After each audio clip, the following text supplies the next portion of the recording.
نحمده ونستعينه ونستغفره ونؤمن به ونتوكل عليه ونعوذ بالله من شرور أنفسنا ومن سيئات أعمالنا من يهدي الله فلا مضل له ومن يضلل فلا هادي له وأشهد أن لا إله إلا الله وحده لا شريك له وأشهد أن محمدا عبده ورسوله أما بعد يا أيها الذين آمنوا اتقوا الله حق تقاته ولا تموتن إلا وأنتم مسلمون يا أيها الناس اتقوا ربكم الذي خلقكم من نفس واحدة وخلق منها زوجها وبث منهما رجالا كثيرا ونساء واتقوا الله الذي تساءلون به والأرحام إن الله كان عليكم رقيبا يا أيها الذين آمنوا اتقوا الله وقولوا قولا سديدا يصلح لكم أعمالكم ويغفر لكم ذنوبكم ومن يطع الله ورسوله فقد فاز فوزا عظيما فإن أصدق الحديث كتاب الله وخير الهدي هدي محمد صلى الله عليه وسلم وشر الأمور محدثاتها وكل محدثة بدعة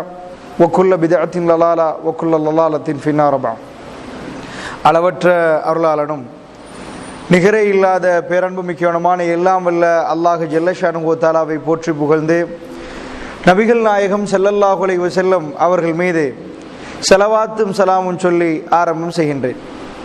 அல்லாஹ்வுடைய நல்லடியார்களே, இந்த சபையில் நாம் எல்லாம் ஒன்று சேர்ந்திருக்கிறோம். இந்த நல்ல சந்தர்ப்பத்தில் முக்கியமான சில விடயங்களை உங்களுக்கு மத்தியிலே பதிவு செய்யலாம் என்று நினைக்கிறேன். அதாவது, இஸ்லாமிய குடும்பங்களில் ஏற்படக்கூடிய பிரச்சனைகளுக்கு என்ன தீர்வு என்ற தலைப்பு தந்திருக்கிறார்கள். எப்படியான தீர்வுகளை இந்த சமுதாயத்துக்கு கொடுக்கலாம், இதை ஆராய்ந்து இதுக்கு என்ன பதில் சொல்லலாம் என்று சொல்லியிருக்கிறார்கள். அன்புக்குரியவர்களே, இப்படியான ஒரு தலைப்பு தருவதற்கு முக்கியமான ஒரு காரணம் இருக்கிறது. இன்றைக்கு உலகத்தில் உள்ள பெரிய பிரச்சனை என்னன்னு கேட்டீர்கள் என்றால், ஐரோப்பாவில் அமெரிக்காவில் போய் கேட்டீங்கன்னா அவனுக்குள்ள பெரிய பிரச்சனையை புள்ள பெறுறது, அதே மாதிரி குடும்பம் நடத்துறது, தன்னுடைய புள்ளையை எப்படி வளர்க்கிறது, இதுதான் அவனுடைய பெரிய பிரச்சனை. என்ன எல்லாம் கண்டுபிடிக்கிறான், விண்வெளிக்கு போகிறான், நிறைய ஆய்வு செய்கிறான், ஆனால் குடும்பமாக வாழ தெரியல அவனுக்கு. இதுதான் பெரிய பிரச்சனை. இந்த பிரச்சனையில அமெரிக்கா சிக்கி தவிக்கிறது. ஆய்வுகள்லாம் எடுத்த இன்றைக்கு கூட நந்திமிக்க ஏக்கநாயக்கு இன்றைக்கு ஒரு 2-3 நாளைக்கு முன்னாடி பத்திரிகையில் பார்த்தீங்கன்னா, பௌத்தர்கள் இந்த நாட்டில் எத்தனை வீதாசாரம் புள்ள பெறாங்கன்னு ஒரு கணக்கு போட்டிருந்தாங்க. கணக்கு சரிப்பில் எனக்கு தெரியாது. 8 லட்சம் பெண்களுக்கு மாத்திரம்தான் பிள்ளைகள் பெத்தெடுக்கலாம் என்று லங்காதீப பேப்பரில் போட்டிருந்தார்கள். அப்ப இந்த நாட்டில் 8 லட்சம் பெண்களுக்கு தான் புள்ள பெத்தெடுக்கலாம், மற்றவர்களுக்கு பெத்தெடுக்க முடியாது. அந்த அளவுக்கு அவர்கள் தடுப்பு ஊசி ஏற்றிருக்கிறார்கள். வேற வேற அதே மாதிரி எல்ஆர்டி செய்வார்கள். அந்த மாதிரி செய்கிற நேரத்தில் ஆபரேஷன் பண்ணுவாங்க, கவர்மெண்ட்டே சல்லி கொடுக்கும். எந்த ஆபரேஷனுக்காவது செஞ்சுட்டு போனா கவர்மெண்ட்டுக்கு, அதாவது யாருமே சல்லி கொடுக்க மாட்டாங்க. இந்த ஆபரேஷன் பண்ணினா கவர்மெண்ட் கூப்பிட்டு சல்லி கொடுக்கும். இங்க வா, நீ பண்றிய இந்த ஆபரேஷன், உனக்கு இதுக்கு ஒரு புள்ள தேவையில்லையா, இதா வைத்துக்கொள் என்று சொல்லி கொழும்பு காசல்ல லைன் ஹோம்ல எல்லாம் ஒரு கணக்கு கொடுப்பார்கள். அந்த மாதிரி கணக்கு கொடுப்பார்கள். நான் என்ன சொல்ல வரேன்னா, அந்த மாதிரி கணக்கு போட்டு போட்டு போட்டு இந்த நாட்டில் அந்த மாதிரி மக்கள் கூடக்கூடாது என்று ஒரு திட்டம் போட்டு அதுக்கு ஒரு அழகான வார்த்தையை போட்டிருந்தார்கள், புஞ்சி பவுலர் அத்தராங். சின்ன குடும்பம் தான் நல்ல நல்ல நல்ல குடும்பம், சின்னதா இருந்தா தான் அழகான குடும்பம். மினிஸ்டர் ஏசுறாரு, இப்படியே போனா நம்ம நாட்டில் நம்ம வீதாசாரம் குறைஞ்சிரும். இது யாரு சொன்ன கதை? அதாவது அந்த மக்கள்கிட்டே எந்த வியோஜிட்ட போனாலும், நீங்க போய் எந்த வியோஜிட்ட போனாலும் ஒரு சில வியோஜிகளை தவிர எல்லாரும் பெரிய பெரிய ஆஸ்பத்திரிகள்ல போட்டு வச்சிருப்பாங்க, உங்களுக்கு குவான்டிட்டி வேணுமா குவாலிட்டி வேணுமா. குவான்டிட்டினா நிறைய பெத்தெடுக்கிறது, 10-20 பெத்தெடுக்கிறது. இவ்வளவு பெத்தெடுக்கிறீங்களா, கண்ணே பொண்ணு ஒண்டை பெத்தெடுத்து ஒழுங்கா வளர்க்குறீங்களா? நிறைய பேர் ஆமா ஒண்டை வளர்த்தா நல்லதானே, ஒண்டை ஒழுங்கா வளர்ப்போமே.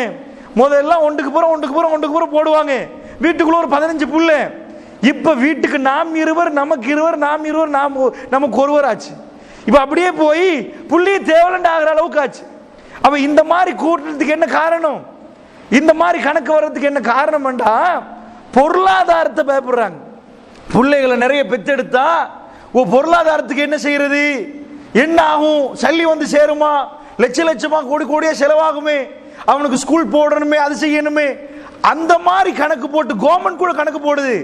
நாட்டு சனத்தொகை கூடினால் இது நாட்டில் பொருளாதார வேகம், அதாவது வளர்ச்சி வேகம் குறைஞ்சிரும். குறைஞ்சி இல்லாம போயிரும், ரொம்ப கம்மியா போயிரும்.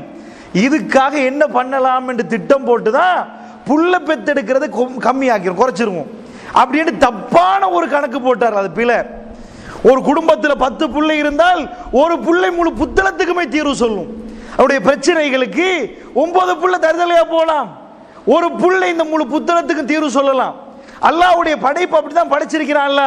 புள்ள பெத்தெடுக்கிறதுனால யாராவது கணக்கு போட்டால் இந்த மாதிரி பொருளாதாரம் உடைஞ்சிரும், ரொம்ப கஷ்டப்பட்டுருவோம், நடு சந்திக்கு வருவோம் என்றால் அதுதான் பெரும் முட்டாள்தனம். இன்றைக்குள்ள அமைச்சரவைகள்ல இன்னைக்கு பேசப்படுவது, படித்தவர்கள் பார்க்கிறாங்க, ஆஹா ஒரு பக்கம் அந்த மாதிரி பேசுறார்கள், இன்னொரு பக்கம் பிள்ளை, நம்ம நிறைய பிள்ளைகள் பெற்றெடுக்கணும் என்றாங்க. நான் ஏன் இதை உங்களுக்கு சொல்றேன்டா, அமெரிக்காவில் உள்ள பிரச்சனையே அதான். எத்தனை புள்ள பெற்றெடுக்கிறது? ஒரு பிள்ளையா? புள்ள பெற்றெடுக்காமலே இருப்போமா? இந்த முடிவுக்கு வந்து எந்த அளவுக்கு ஆயிட்டுண்டா பாருங்க. அல்லாஹ் திருமறை குர்ஆன்ல அழகா சொல்றான், எதுக்கு திருமணம் முடிக்கணும் என்று சொல்றான் அல்லாஹ். ஆனா அதுக்கு திருமணம் முடிக்கிறது இல்லை. நிறைய பேர் என்ன பண்றாங்கன்னா, அல்லாஹ் எதுக்கு திருமணம் முடிக்கணும் என்றானோ திருமணம் முடிச்சவனுக்கு தெரியாது திருமணம் முடிக்கணும் என்று. வமின் ஆயாத்தி அன் ஹலக்கலக்கும் மின் அன்ஃபுசிக்கும் அஸ்வாஜன் லிதஸ்குனு இலைஹா. அல்லாஹ் சொல்றான் திருமறையில. அல்லாஹ் பாருங்க சுப்ஹானல்லாஹ், இந்த ஒரு ஆயத்து போதும் ஒட்டுமொத்த அமெரிக்காவுக்கும் ஒட்டுமொத்த யூகேக்கும் இந்த ஒரு ஆயத்து போதும். இந்த ஒரு ஆயத்தை வச்சு உங்க குடும்பத்தை அளந்து பாருங்க. இந்த இரவில் நாம் எல்லாம் ஒன்று சேர்க்கப்பட்டதுக்குரிய நோக்கம் அதுதான். இந்த ஒரே ஒரு ஆயத்தை மாத்திரம் வைத்து உங்க குடும்ப வாழ்க்கையை உரசி பாருங்க. நிஜமாக இது உங்க வாழ்க்கையில் இருக்குதா? அல்லாஹ் திருமறையில் அழகா சொல்றான், வமின் ஆயாத்திஹி அன் ஹலக்கலக்கும் மின் அன்ஃபுசிக்கும் அஸ்வாஜன் லிதஸ்குனு இலைஹா. உங்களில் இருந்து உங்களுக்கு என்ன ஒரு ஜோடியை படைத்திருக்கிறேனே, இதுல அத்தாட்சி இருக்கிறது. அல்லாஹ் நிறைய அத்தாட்சி சொல்லுவான். இந்த காத்த பாரு அதுல அத்தாட்சி இருக்குது, வானத்தை பாரு அதுல அத்தாட்சி இருக்குது, வஃபி அன்ஃபுசிக்கும் உனக்குள்ள அத்தாட்சி வச்சிருக்கிறேன்பா, கவனிக்க மாட்டேன்னு அல்லாஹ் கேட்பான். இப்ப அல்லாஹ் எப்படி சொல்றான்டா, வமின் ஆயாத்தி அன் ஹலக்கலக்கும் மின் அன்ஃபுசிக்கும் அஸ்வாஜன், உனக்குள்ள இருந்து உனக்கு ஒரு ஜோடி படைச்சேன் பாரு, அதுல ஒரு எவிடன்ஸ் இருக்கு, அத்தாட்சி இருக்குது. மனுஷன்ல இருந்து மனுஷ ஜோடி, ஒரு ஆம்பளை அவனுக்கு மனுஷ ஜோடி இல்லை, அவன் ஒரு மிருகத்தை குரங்க முடிச்ச என்ன ஆகும், அவன் வேற ஒரு நாயை முடிச்ச என்ன ஆகும். அதனால உனக்கு என்று உன் பாதி தான் நீங்க, இன்னொரு பாதி இருக்குது, ரெண்டு சேர்ந்தாதான் வாழ்க்கை என்று உண்டாகும். அப்ப அல்லாஹ் சொல்றான், உனக்கு என்று ஜோடி என்ன அர்த்தம்? ரெண்டும் சேர்ந்தாதானே ஜோடி. ஜோடி இல்லாம தனித்து இருந்தால் அங்க என்னமோ நிரப்பம் இல்லைன்னு அர்த்தம். அல்லாஹ் சொல்றான், உனக்கு நிரப்பு, நீ நிரப்ப இல்லை, உனக்கு நீ பாதி தான், இன்னொரு பாதி இருக்கிறது, அது அல்லாஹ்வுடைய அத்தாட்சி. மனித ஜாதியில இருந்து அந்த பாதி இருக்குது. உங்களுக்கு ஆம்பளை என்றும் உங்களுக்கு பொம்பளை என்றும் ரெண்டு பேரும் கூட்டி கழிச்சு பார்த்தா மனுஷன் தான். உங்களுக்கு கண்ணு, அவங்களுக்கு கண்ணு, மூக்கு, வாய், சிந்திக்கிற விதம் எல்லாமே மனுஷன் மாதிரி சிந்திப்பீங்க, எல்லாம் செய்வீங்க. ஆனா நீங்க ஆம்பளை, அவங்க பொம்பளை. சொல்லி போட்டு சொல்றான், இந்த ஜோடி எதுக்கு உண்டாக்கினு தெரியுமா? அல்லாஹ் மட்டும்தான் உண்டு. இந்த மரம் மட்டும் ஜோடி தான், மிருகங்கள் ஜோடி தான், காக்கா ஜோடி, குருவி ஜோடி, நீ நாய் எடுத்தாலும் ஜோடி இருக்குது, மாடு எடுத்தாலும் ஜோடி இருக்குது. மரத்துல கூட ஆம்பளை மரம் பொம்பளை மரம், ஒரே மரத்தில் ஆம்பளை பூ பொம்பளை பூ மகரந்த சேர்க்கை நடக்கும், ஆண் பூ பெண் பூ உண்டு, எல்லாத்திலும் ஜோடி. இது மேசையில ஜோடி இருக்குது. இதுக்குள்ள எடுத்து பாத்தீங்கன்னா கடைசியில செல்ஸ் வரும். அந்த செல்ஸ்கள் அதால தான் உற்பத்தி ஆகிருக்குது. அதுல புரோட்டான், எலக்ட்ரான், நியூட்ரான் இருக்குது. அதாவது நியூட்ரான் என்று சொன்னா நியூட்ரல் ஆனால் அவர் ஆம்பளையில பொம்பளையில சும்மா இருப்பாரு. இந்த புரோட்டான்றமே அவர் ஆம்பளை மாதிரி, எலக்ட்ரான்ன்றமே அவர் பொம்பளை மாதிரி வைங்களே. இது மாதிரி பிளஸ் மைனஸ் இதுக்குள்ள இருக்குது, இந்த உடுப்புல இருக்குது, இந்த ஃபேன்ல இருக்குது. எல்லா அடிப்படை செல்ஸ்ல ஒரு ஜோடி இருக்குது. ஆம்பளை பொம்பளை மாதிரி பிளஸ் மைனஸ் கூட்டல் கழித்தல் மாதிரி போடுவாங்க. புரோட்டான் எலக்ட்ரான் என்ற ஜோடி இருக்குது. எல்லாத்திலையும் ஜோடி படைச்ச அல்லாஹ் மனுஷன்லையும் ஜோடி படைக்கிறான். படைச்சு போட்டு என்ன சொல்றான் தெரியுமா? ஏன் இந்த ஜோடியை உண்டாக்கினேன் தெரியுமா?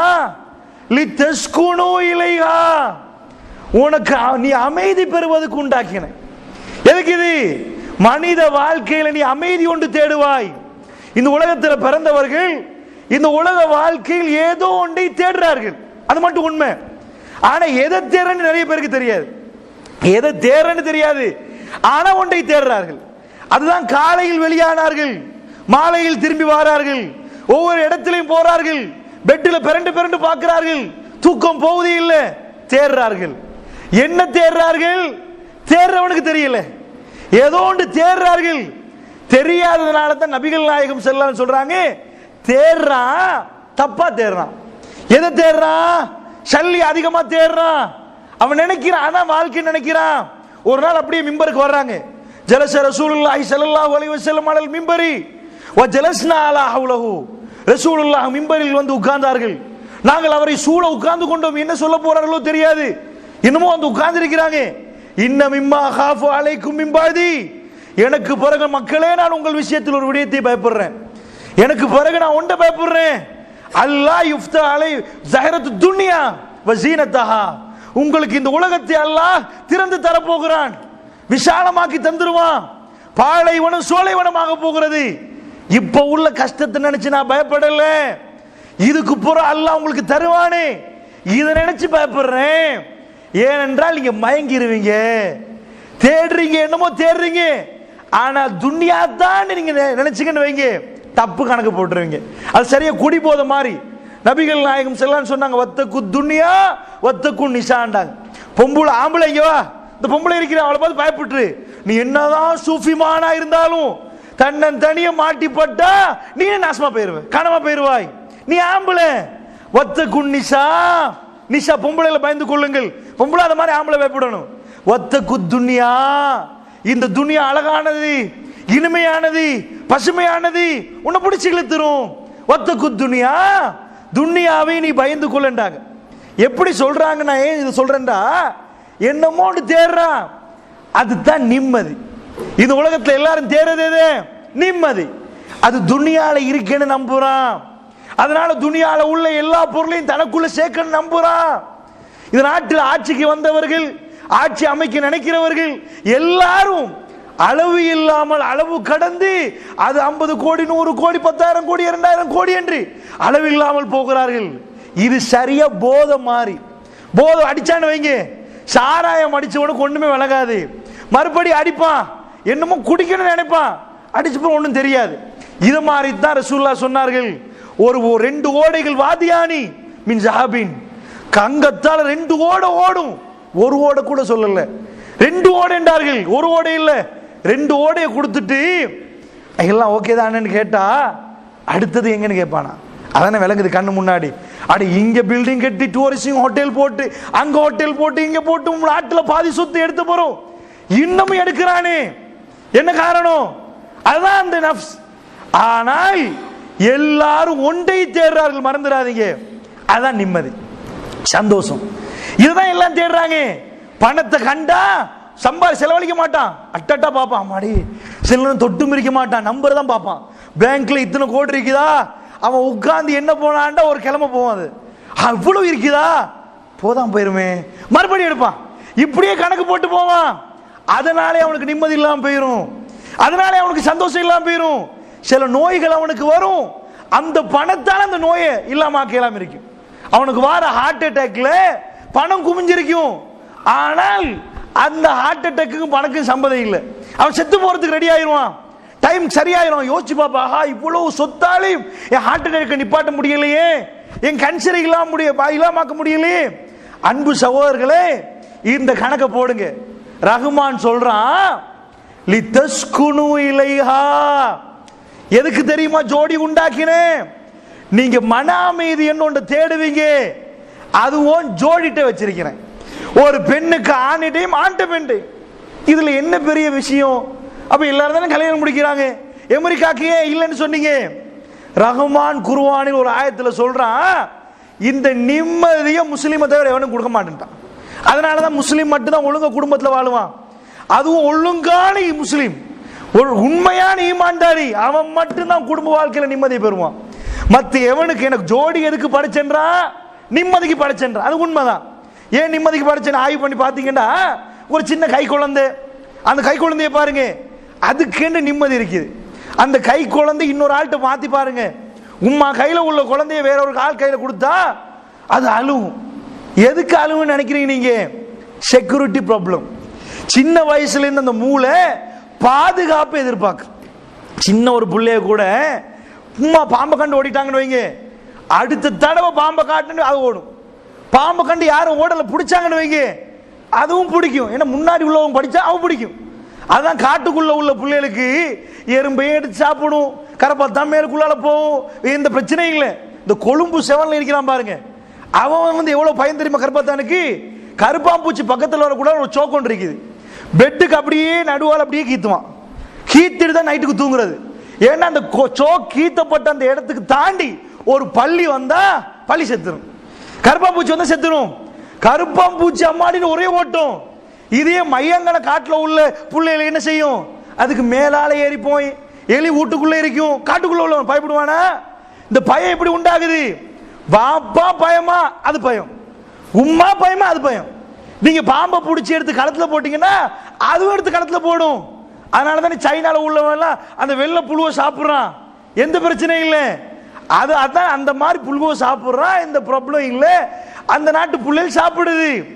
இவன் சைனாக்காரன் இங்க வர்றான், புழு இல்லைங்கெல்லாம் கருப்பு புழு தான் இருக்குது, அது சாப்பிடல, வெள்ளை புழு மாதிரி சாப்பிடணும்னு நினைக்கிறான். அதுக்கு செஞ்சதுதான் நூடுல்ஸ். இந்த நூடுல்ஸ் போட்டான் பாருங்க, அவன் எப்படி உறிஞ்சு உறிஞ்சு சாப்பிடாது புழுவண்ட மாதிரி ஃபீல் பண்ணி, எப்படி இறைச்சிக்கு பதிலாக சோயா மீட் போட்டானோ இதான் நம்ம ஆளா நூடுல்ஸ் சாப்பிடுறோம். அட அவன் எதுக்கு சைனீஸ் ஃபுட் எல்லாம்? சைனால உள்ளவனுக்கு இங்க அந்த புழு கிடைக்காது. நான் என்ன சொல்ல வரேன்டா, இந்த பயம் எப்படி வருவது? பாப்பா பயமா உம்மா பயமா அந்த புள்ள பயம். சின்ன பிள்ளைக்குள்ள எல்லாம் செக்யூரிட்டியை கொடுக்குறான். எப்படி கொடுக்குறான்டா, உம்மா கை மாறி போன ஆளு உம்மாவை புரியறதுக்கு வேறு வாசத்து பிள்ளைக்குள்ள லிங்க் ஆக்குறான்.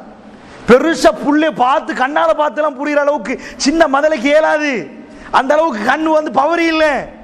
ஆனால் உம்மாவுடைய ஒரு வாடை அந்த பிள்ளைக்கு தெரியுது, அந்த புடி உம்மா தான் விளங்குது.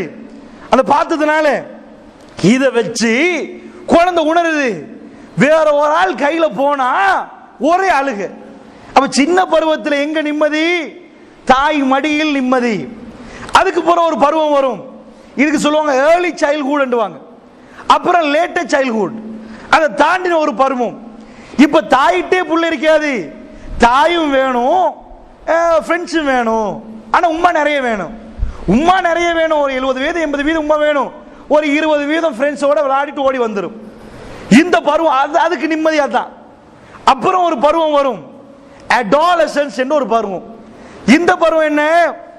உம்மாவும் வேணும், ஃப்ரெண்ட்ஸும் வேணும், ஆனா கொஞ்சம் உம்மா கம்மியாயிரும். தாய் தாப்ப ஒரு 40 வீதம், ஃப்ரெண்ட்ஸ் ஒரு 60-70 வீதம் அப்படி ஆயிரும். இந்த மாதிரி இந்த டைம் வந்து அந்த மாதிரி பிள்ளைகள், அந்த பிள்ளைகளுக்கு எங்க நிம்மதி இருக்கும்? கொஞ்சம் ஃப்ரெண்ட்ஸோட இருந்தா அதோட உம்மோட வந்து ஆறுதலா பேசும். இதை தாண்டின ஒரு பருவம் இருக்கு, அடல்ட்ஹுட்.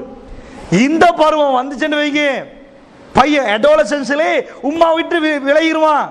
சின்ன காலத்துல அணையாட போட்டு விட்ட உம்மா, தலையை சிங்கி அழகான முறையில் வாரி விட்ட உம்மா, பவுடர் போட்டு விட்ட உம்மா, எல்லாத்தையும் மலைச்சலம் கழிக்கிற துப்புரப்படுத்த அந்த உம்மா முன்னாடி அடாலசன்ஸ் பருவம் வந்த உடனே சாரத்தை அப்படி ஓரமாய் கட்டுவான். உம்மா முன்னாடி அப்படி வரமாட்டான், ரொம்ப இதாயிருவான், வெக்கத்தோட நடப்பான். அடல்ஹுட் பருவம் ஆகிற நேரத்தில் அப்படி ஆகும்.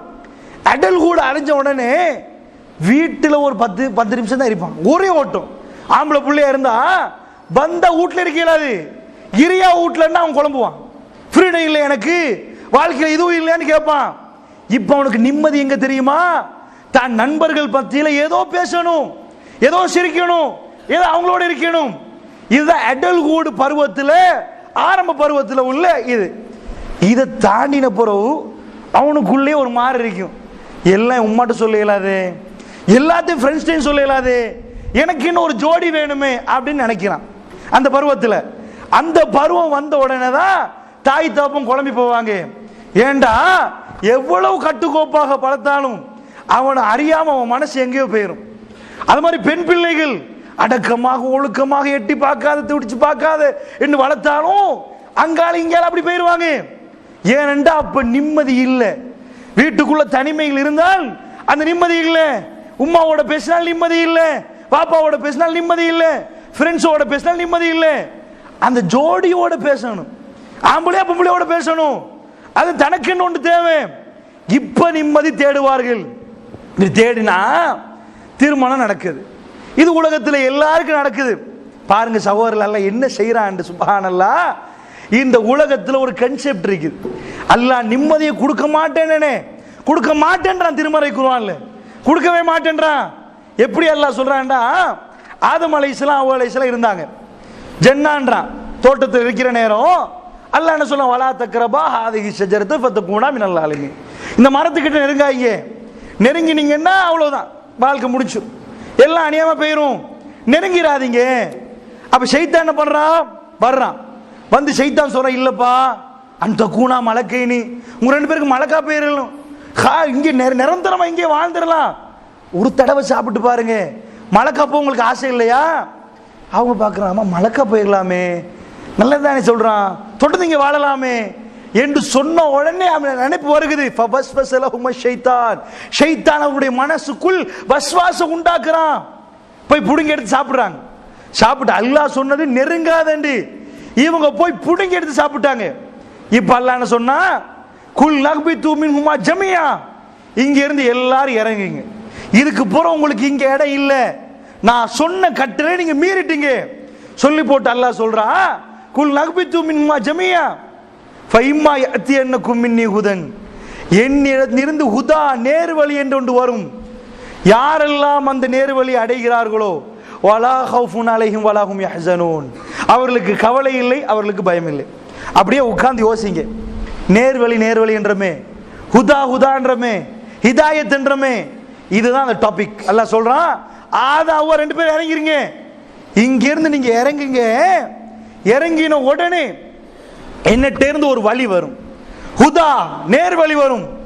ஃபமன் தபிய ஹுதாய, யார் அந்த நேர்வழியில் பயணிக்கிறார்களோ வலா ஹவுஃபுன் அலைஹிம் வலா ஹும் யஹ்ஸனூன், அவர்களுக்கு பயமும் இல்லை, அவர்களுக்கு கவலையும் இல்லை. ஹிதாயத் என்றா என்ன? இந்த ரெண்டு தான். இதான் குர்ஆன் சொல்லுது. குர்ஆன்ல எங்க தேடி பாருங்க, யாரெல்லாம் நேர்வழியில் இருக்கிறார்களோ அவர்களுக்கு பயம் இல்லை, அவர்களுக்கு கவலை இல்லை. இது சைக்காலஜியா பாருங்க. சைக்காலஜிக்கலி நிம்மதி என்ன? இன்றைக்கு அமெரிக்கால இருந்து எடுத்த பட கிறிஸ்தவர்கள் எல்லா ஊர்லயும் வர்றார்கள், நாடு கடந்து சில பேச்சாளர்கள் வர்றார்கள். நீங்க நினைக்கிறீங்களா வேற வேற டாபிக்ல பேசுறாங்க? ஒரு டாபிக் தான் பேசுவான், சஹானேட்ட மக திருப்திமா ஜீவித்தியாக. இந்த நாட்டில் அவன் பேசுறதெல்லாம் நிம்மதிக்கு என்ன வழி, இயேசு உங்களுக்கு நிம்மதியை தருகிறார் அப்படின்னுவாங்க. சஹானேட்ட மார்க், இது மாதிரி என்ன, இதுதான் மெயின் டாபிக். நீங்க எந்த கிறிஸ்தவ அன்பரை எடுங்க, எந்த புக் கொடுத்தாலும் நிம்மதி கையை நீட்டி வைப்பான், ஓய் நிம்மதி தர்றேன்னு வா, உன் பிரச்சனை எல்லாம் முடிஞ்சுட்டு வா, உன் கவலை எல்லாம் முடிஞ்சுட்டு வா. ரஹ்மானும் அந்த பாயிண்ட் தான் போடுறான். இதான் உலகத்தில் மெயின் பாயிண்ட். மெயின் சுவிட்ச் இருந்தா இதான் மெயின் சுவிட்ச், உலகத்துக்கு மெயின் சுவிட்ச் தான். இந்த ரெண்டு தான் மனுஷன் தேர்ற ரகசியம். வலா ஹவுஃபுன் அலைஹிம் வலா ஹும் யஹ்ஸனூன், எந்த உளவியலாளரும் செய்யலாது. உனக்கு பயமே இல்லைண்டாண்டா, அப்படிப்பட்ட மனுஷன் இல்லை, தேட இயலாது. சஹாபாக்கள் வாழ்க்கைக்கு போகணும், உண்மையான மூமினை தேடணும். வலா ஹும் யஹ்ஸனூன், கவலை இல்லை. அன்பு சகோதரர்களே, கவலை இல்லாத நாள் இருக்குதா? பயப்படாத நாட்கள் இருக்குதா? ஒரு மாசத்துல பயம் இல்லாத, கவலை இல்லாத நாள் தேட இயலாது. ஆனா ஹிதாயத்தோட உள்ளவர்கள், ஹுதா நேர்வழியில் உள்ளவர்களுக்கு கவலை இல்லை. அல்லாஹ் சொல்றான், நிஜமா கவலை இல்லை சகோதரர்களே, கவலை இல்லை, அவர்களுக்கு பயமே இல்லை. ஏனென்றா இந்த கன்செப்ட ஒழுங்கா புரியணும். ரசூலுல்லாஹ் சொன்னார்கள், இந்த உலகத்துக்கு நான் வாழ வரவில்லை, போக வந்தேன் என்றார்கள் ஸல்லல்லாஹு அலைஹி வஸல்லம். என்ன சொன்னார்கள்? வாழ வரவில்லை இந்த உலகத்துக்கு, நான் போக வந்திருக்கிறேன். உமர் ரலியல்லாஹு கேட்டாங்க, பஞ்சனி மெத்த தரிச்சுமா யா ரசூலல்லாஹ், மேலெல்லாம் வரி வரியா இருக்குது, அல்லாஹ்வுடைய தூதரே இப்படி தூங்குறீங்களே யா ரசூலல்லாஹ். அல்லாஹ்வுடைய தூதர் ஸல்லல்லாஹு அலைஹி வஸல்லம் என்ன சொன்னார்கள்? உமரே, நான் ஒரு வழிபோக்கன், எனக்கு எதுக்குப்பா அதெல்லாம், எனக்கு தேவையில்லை. இந்த உலகத்தை பத்தி ரசூலுல்லாஹ் என்ன பேசினாங்கன்னா, இந்த உலகம் நிரந்தரம் இல்லை, மறு உலகம் தான் நிரந்தரம், அங்க உள்ள வாழ்க்கை தான் சொல்லி இதை மறந்துரு. இந்த கன்செப்ட் உறுதியா ஒரு மனுஷனுக்கு உள்ள வந்தா மட்டும்தான் அவன் கவலை இல்லாம நிம்மதியா வாழுவான். இந்த கவலைக்கும் பயத்துக்கு என்ன, நிம்மதிக்கும் சந்தோஷத்துக்கு என்ன தொடர்பு? இதுதான் சைக்காலஜி. கவலைன்னு ஒரு பட்டன் இருக்குது, அதை பிரஸ் பண்ணு வைங்க, கவலை குறைஞ்சிட்டே வருகுது. கவலை குறைஞ்சா சந்தோஷம் ஏறிட்டே போகும், சந்தோஷம் குறைஞ்சிட்டு வந்தா கவலை ஏறிட்டே போகும். அடுத்தது பயம். இதுதான் உலக மனுஷன் செத்து போறதுக்கு, பயந்து நடுங்கி அவன் மென்டலி எஃபெக்ட் ஆகுறதுக்கு, பெரும் பெரும் அரசியல்வாதிகள் தடமாறதுக்கு ரீசன் இந்த பயம். இது ஒவ்வொரு விதமா இருக்குது. ஃபியர் என்றுவார்கள், ஃபோபியா என்றுவார்கள், ஒவ்வொரு ஸ்ட்ரெஸ் என்றுவார்கள், டிப்ரெஷன் என்றுவார்கள், ஒவ்வொரு விதமாக இந்த பயம் தாக்கு. பெரும் பெரும் பணக்காரர்களுக்கு ஹார்ட் அட்டாக் வருவதற்கு ரீசனே அதுதான் சகோதரர்களே. அந்த மாதிரி நிறைய பேர் ஒரு கிட்டத்தில் மௌத்தானார். 2 பெரும் செல்வந்தர், சல்லி நிறைய கோடீஸ்வரர் எல்லாம் வைத்திருந்தார். ஒரு ஷெட் அவருக்கு இருந்தது, பெரும் ஷெட். அந்த ஷெட்டுக்கு வெள்ளம் வந்துச்சு. ஒரு தடவை தாக்கு பிடிச்சார், அடுத்த தடவும் ஷெட்டுக்கு வெள்ளம் வந்து ஷெட்டுக்கு அடியில் உள்ள டேங்கை நிரப்பிச்சு. 2வது தடவை தாக்கு பிடிக்கல. உடனே கொழும்பு ஏராவுலேருந்து எடுத்து போனார்கள் கொழும்புக்கு. டெல்மன்லே வைத்தார்கள். ஹார்ட் அட்டாக், முடிந்து போனது சகோதரர்களுக்கு. கதை என்னை அப்படி ஒரு பயம் வரும். எத்தனை லட்சம் எத்தனை கோடி யாருக்கப்பா கொடுப்பது, எப்படி கொடுப்பது அழிந்தால்? இதுதான் உலகத்துள்ள அடுத்தது பயம். மனித வாழ்க்கையில எல்லாரும் மனுஷனா பிறந்தா இந்த பயம் இருக்கும். மிருகத்தை கண்டா பயம், துப்பாக்கியை கண்டா பயம், வீட்டுல தனி இருந்தா பயம், ஒவ்வொரு விதமாக இந்த பயம் வரும். அல்லாஹ் சொல்றான், இந்த பயம் இருக்கிறதா இல்லையா, இதை நெசிக்கிறேன்னு வைங்க. பயம் குறைஞ்சிட்டே வந்தால் நிம்மதி கூடிட்டே போகும், நிம்மதி குறைந்து கொண்டே வந்தால் பயம் கூடிட்டே போகும். யாருக்கெல்லாம் பயம் கூடுதோ அவனுக்கெல்லாம் நிம்மதி இல்லை. இப்ப நீங்க யாரை நினைச்சு பார்ப்பீங்க? எவன் கூட பயப்படுறான் தெரியுமா? எவன் மினிஸ்டர் ஆவானா அவனுக்கு பின்னாடி தான் ஆம்புலன்ஸ் போகும். மற்றவன் ரோட்ல சும்மா தான் போவான். மினிஸ்டர் ஆன பிறகு கொஞ்சம் காலம் இருந்துச்சு, 5 வெஹிக்கிளோட 8வது வெஹிக்கிளா ஆம்புலன்ஸ் போகும். அவனுக்கு ரோட்ல போறதுலயும் பயம், ஏதாவது நடந்துருமோ. எதுக்கு பாதுகாப்பு கேட்டு வெஹிக்கிள்? அவனுக்கு சுதந்திரமா திரும்ப இயலாது. இங்க சுடுவானா அங்க சுடுவானா. உலகத்துல கஷ்டமான வாழ்க்கை தான்.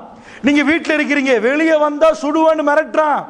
இந்த பயம் உங்களுக்குள்ள வந்தால் சாப்பாடு ஏறாது, தண்ணி தாகம் வராது, ரொம்ப கஷ்டமாக இருக்கும். மனுஷ வாழ்க்கையை வேண்டாம் என்று போயிரும் சகோதரர்களே.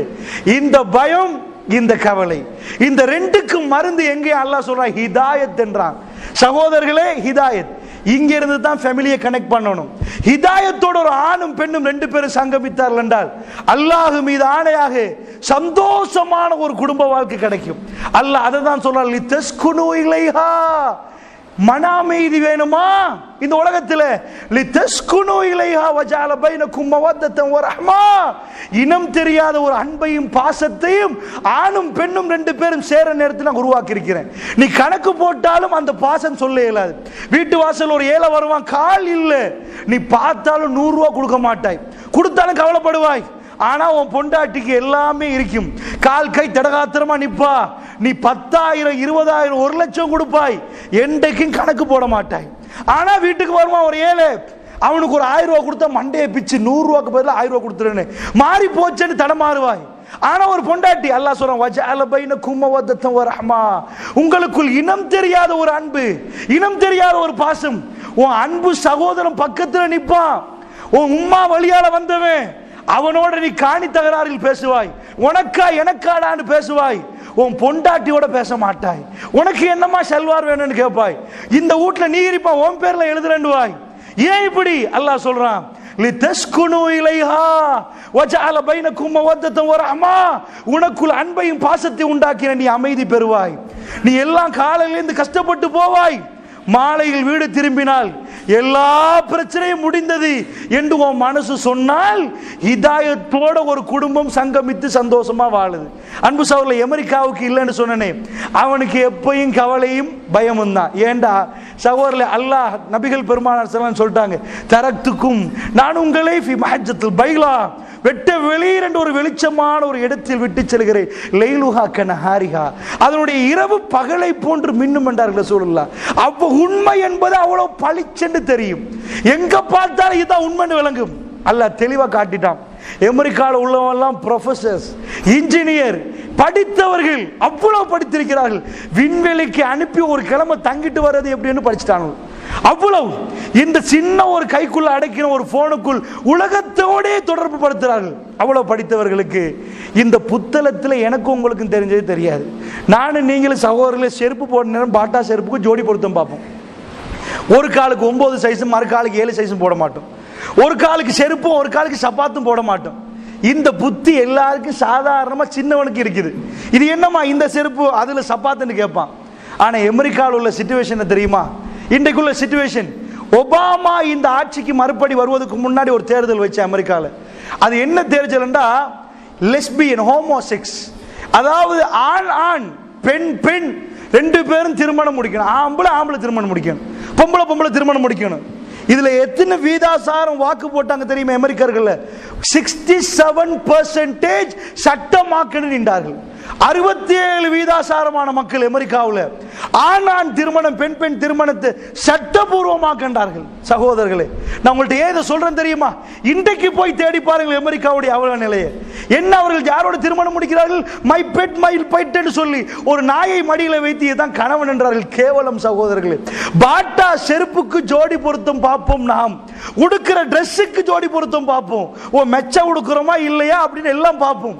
சகோதரர்களே, எத்தனை ஆம்பளை ரோட்ல தைரியமா போவார்கள். கேட்டா இவன் ஆம்பளை மாப்பிள்ள, நான் தான் ஆம்பளை பொண்டாட்டி என்னுவான், வெக்கம் கட்டுவேன். அங்கால போனா பொம்பளை பொம்பளைன்னுவார்கள். இது என் பொம்பளை பொண்டாட்டி, நான் தான் பொம்பளை மாப்பிள்ளன்னுவா. அட பாவிகளா, ஏண்டா இது என்று கேட்ட அமெரிக்கால சொன்ன பதில் என்ன தெரியுமா? ஆண்கள் சொல்றார்கள், இந்த பெண்களுக்கு எங்களை புரிய தெரியுமா, அதை விட என் ஃப்ரெண்டு புரிவான்றான். என்னோட எந்த நேரம் வேலை செய்ய ஃப்ரெண்ட், அவன் என் பெஸ்ட் ஃப்ரெண்ட். நான் பொண்டாட்டி வீட்டுக்குள்ள போனா எப்ப பார்த்தாலும் அதுக்கு ஒரு வேர்ட் யூஸ் பண்ணுவாங்க. வேர்ல்ட்ல அதுக்கு தமிழ் வார்த்தை தெரியும், நெக்கிங் என்றுவார்கள். காது கடி என்று அங்க சொல்லலாம், சரியான தமிழ் வார்த்தை தெரியாது. நெக்கிங், காது கடி. எந்த நேரம் பார்த்தாலும் பிரஷர் பண்ணி கொண்டே இருப்பார்கள். காது பக்கத்தில் வந்து முன்னு முன்னு முன்னுவார்கள். இது என்ன வாழ்க்கை? அதை விட என் ஃப்ரெண்டோட வாழலாம் அப்படின்ட்டான். பொம்பளைட்ட போய் கேட்டா அவங்க எங்களை புரிவாங்களா? இல்லையே. அதனால நாங்க ஆம்பளை மாதிரி ஆக பார்த்தா அதுவும் சரி இல்லை, நாங்க இப்படி வாழ்றோம். சகோதரர்களே, இதுதான் வாழ்க்கை. இப்ப யோசிச்சு பாருங்க, ஒரு அமெரிக்கரை கூட்டி வாங்க, அவனுக்கு நிம்மதி வருமான்னு கேளுங்க. சைக்காலஜி படி நிம்மதி வராது, அவனுடைய உடல் தேவை பூர்த்தி ஆகாது. லித்தஸ்குனு இல்லையா எங்க கிடைக்கும்? எங்க கிடைக்கும்? அவனுக்கு உருவாக்கப்பட்ட ஜோடி எடுத்த வரும். இன்றைக்கு திரைப்பட கதாநாயகர்கள் கல்யாணம் முடிக்கிறாங்க. பேப்பர்ல சில நேரம் போட்டிருப்பான், ஓ திரைப்பட கதாநாயகர் இதுல ஹாலிவுட் கதாநாயகர் ஒரு நாயை திருமணம் முடித்திருக்கிறார் என்று போட்டிருப்பான். ஆனா நாயோட கல்யாணம் முடிச்சது வெக்கம் கட்டவும் பேப்பர்ல போடுறான். குரங்கோட திருமணம். குரங்கு என்ன பண்ண, வீட்டுக்கு வந்த பராண்டியே சாவடிக்கும். நாய்க்கு ஏதாவது பிரச்சனை வழங்குமா, சொன்னா கொலைக்கும். சகோதரர்களே, இப்ப யோசிங்க, உங்களை விட பல படி அவர்கள் படித்தவர்கள், டாக்டர்ஸ்மார்கள், இன்ஜினியர்கள். ரஹ்மான் நிம்மதி எடுத்துட்டான் சகோதரர்களே, நிம்மதி எடுத்துட்டான். அந்த வீட்டில் போய் இன்றைக்கு வெப்சைட்டுக்கு போங்க, அமெரிக்காவுடைய பட்ஜெட்ல எனக்கு ஞாபகம் இல்லை சரியா, 20,000 மில்லியனா இவ்வளவு கணக்கு. இன்றைக்கு ஒரு 3 ஆண்டுகளுக்கு முன்னாடி பார்த்தது சகோதரர்களே, என்ன பட்ஜெட்டில் ஒதுக்கி இருக்கிறார்கள். அமெரிக்காவுடைய புதிய சட்டம் ஒபாமா வந்த பிறகு என்ன போட்டார்கள் தெரியுமா? ஒரு புள்ள கிடைச்சா வீட்டுல, அது ஹாஸ்பிட்டல்ல, அவனுக்கு வாப்பா இல்ல, நிறைய பிள்ளைகளுக்கு வாப்பா இல்ல, புள்ள கிடைக்குது, வாப்பா எஸ்கேப், அப்படிதான் புள்ள கிடைக்குது.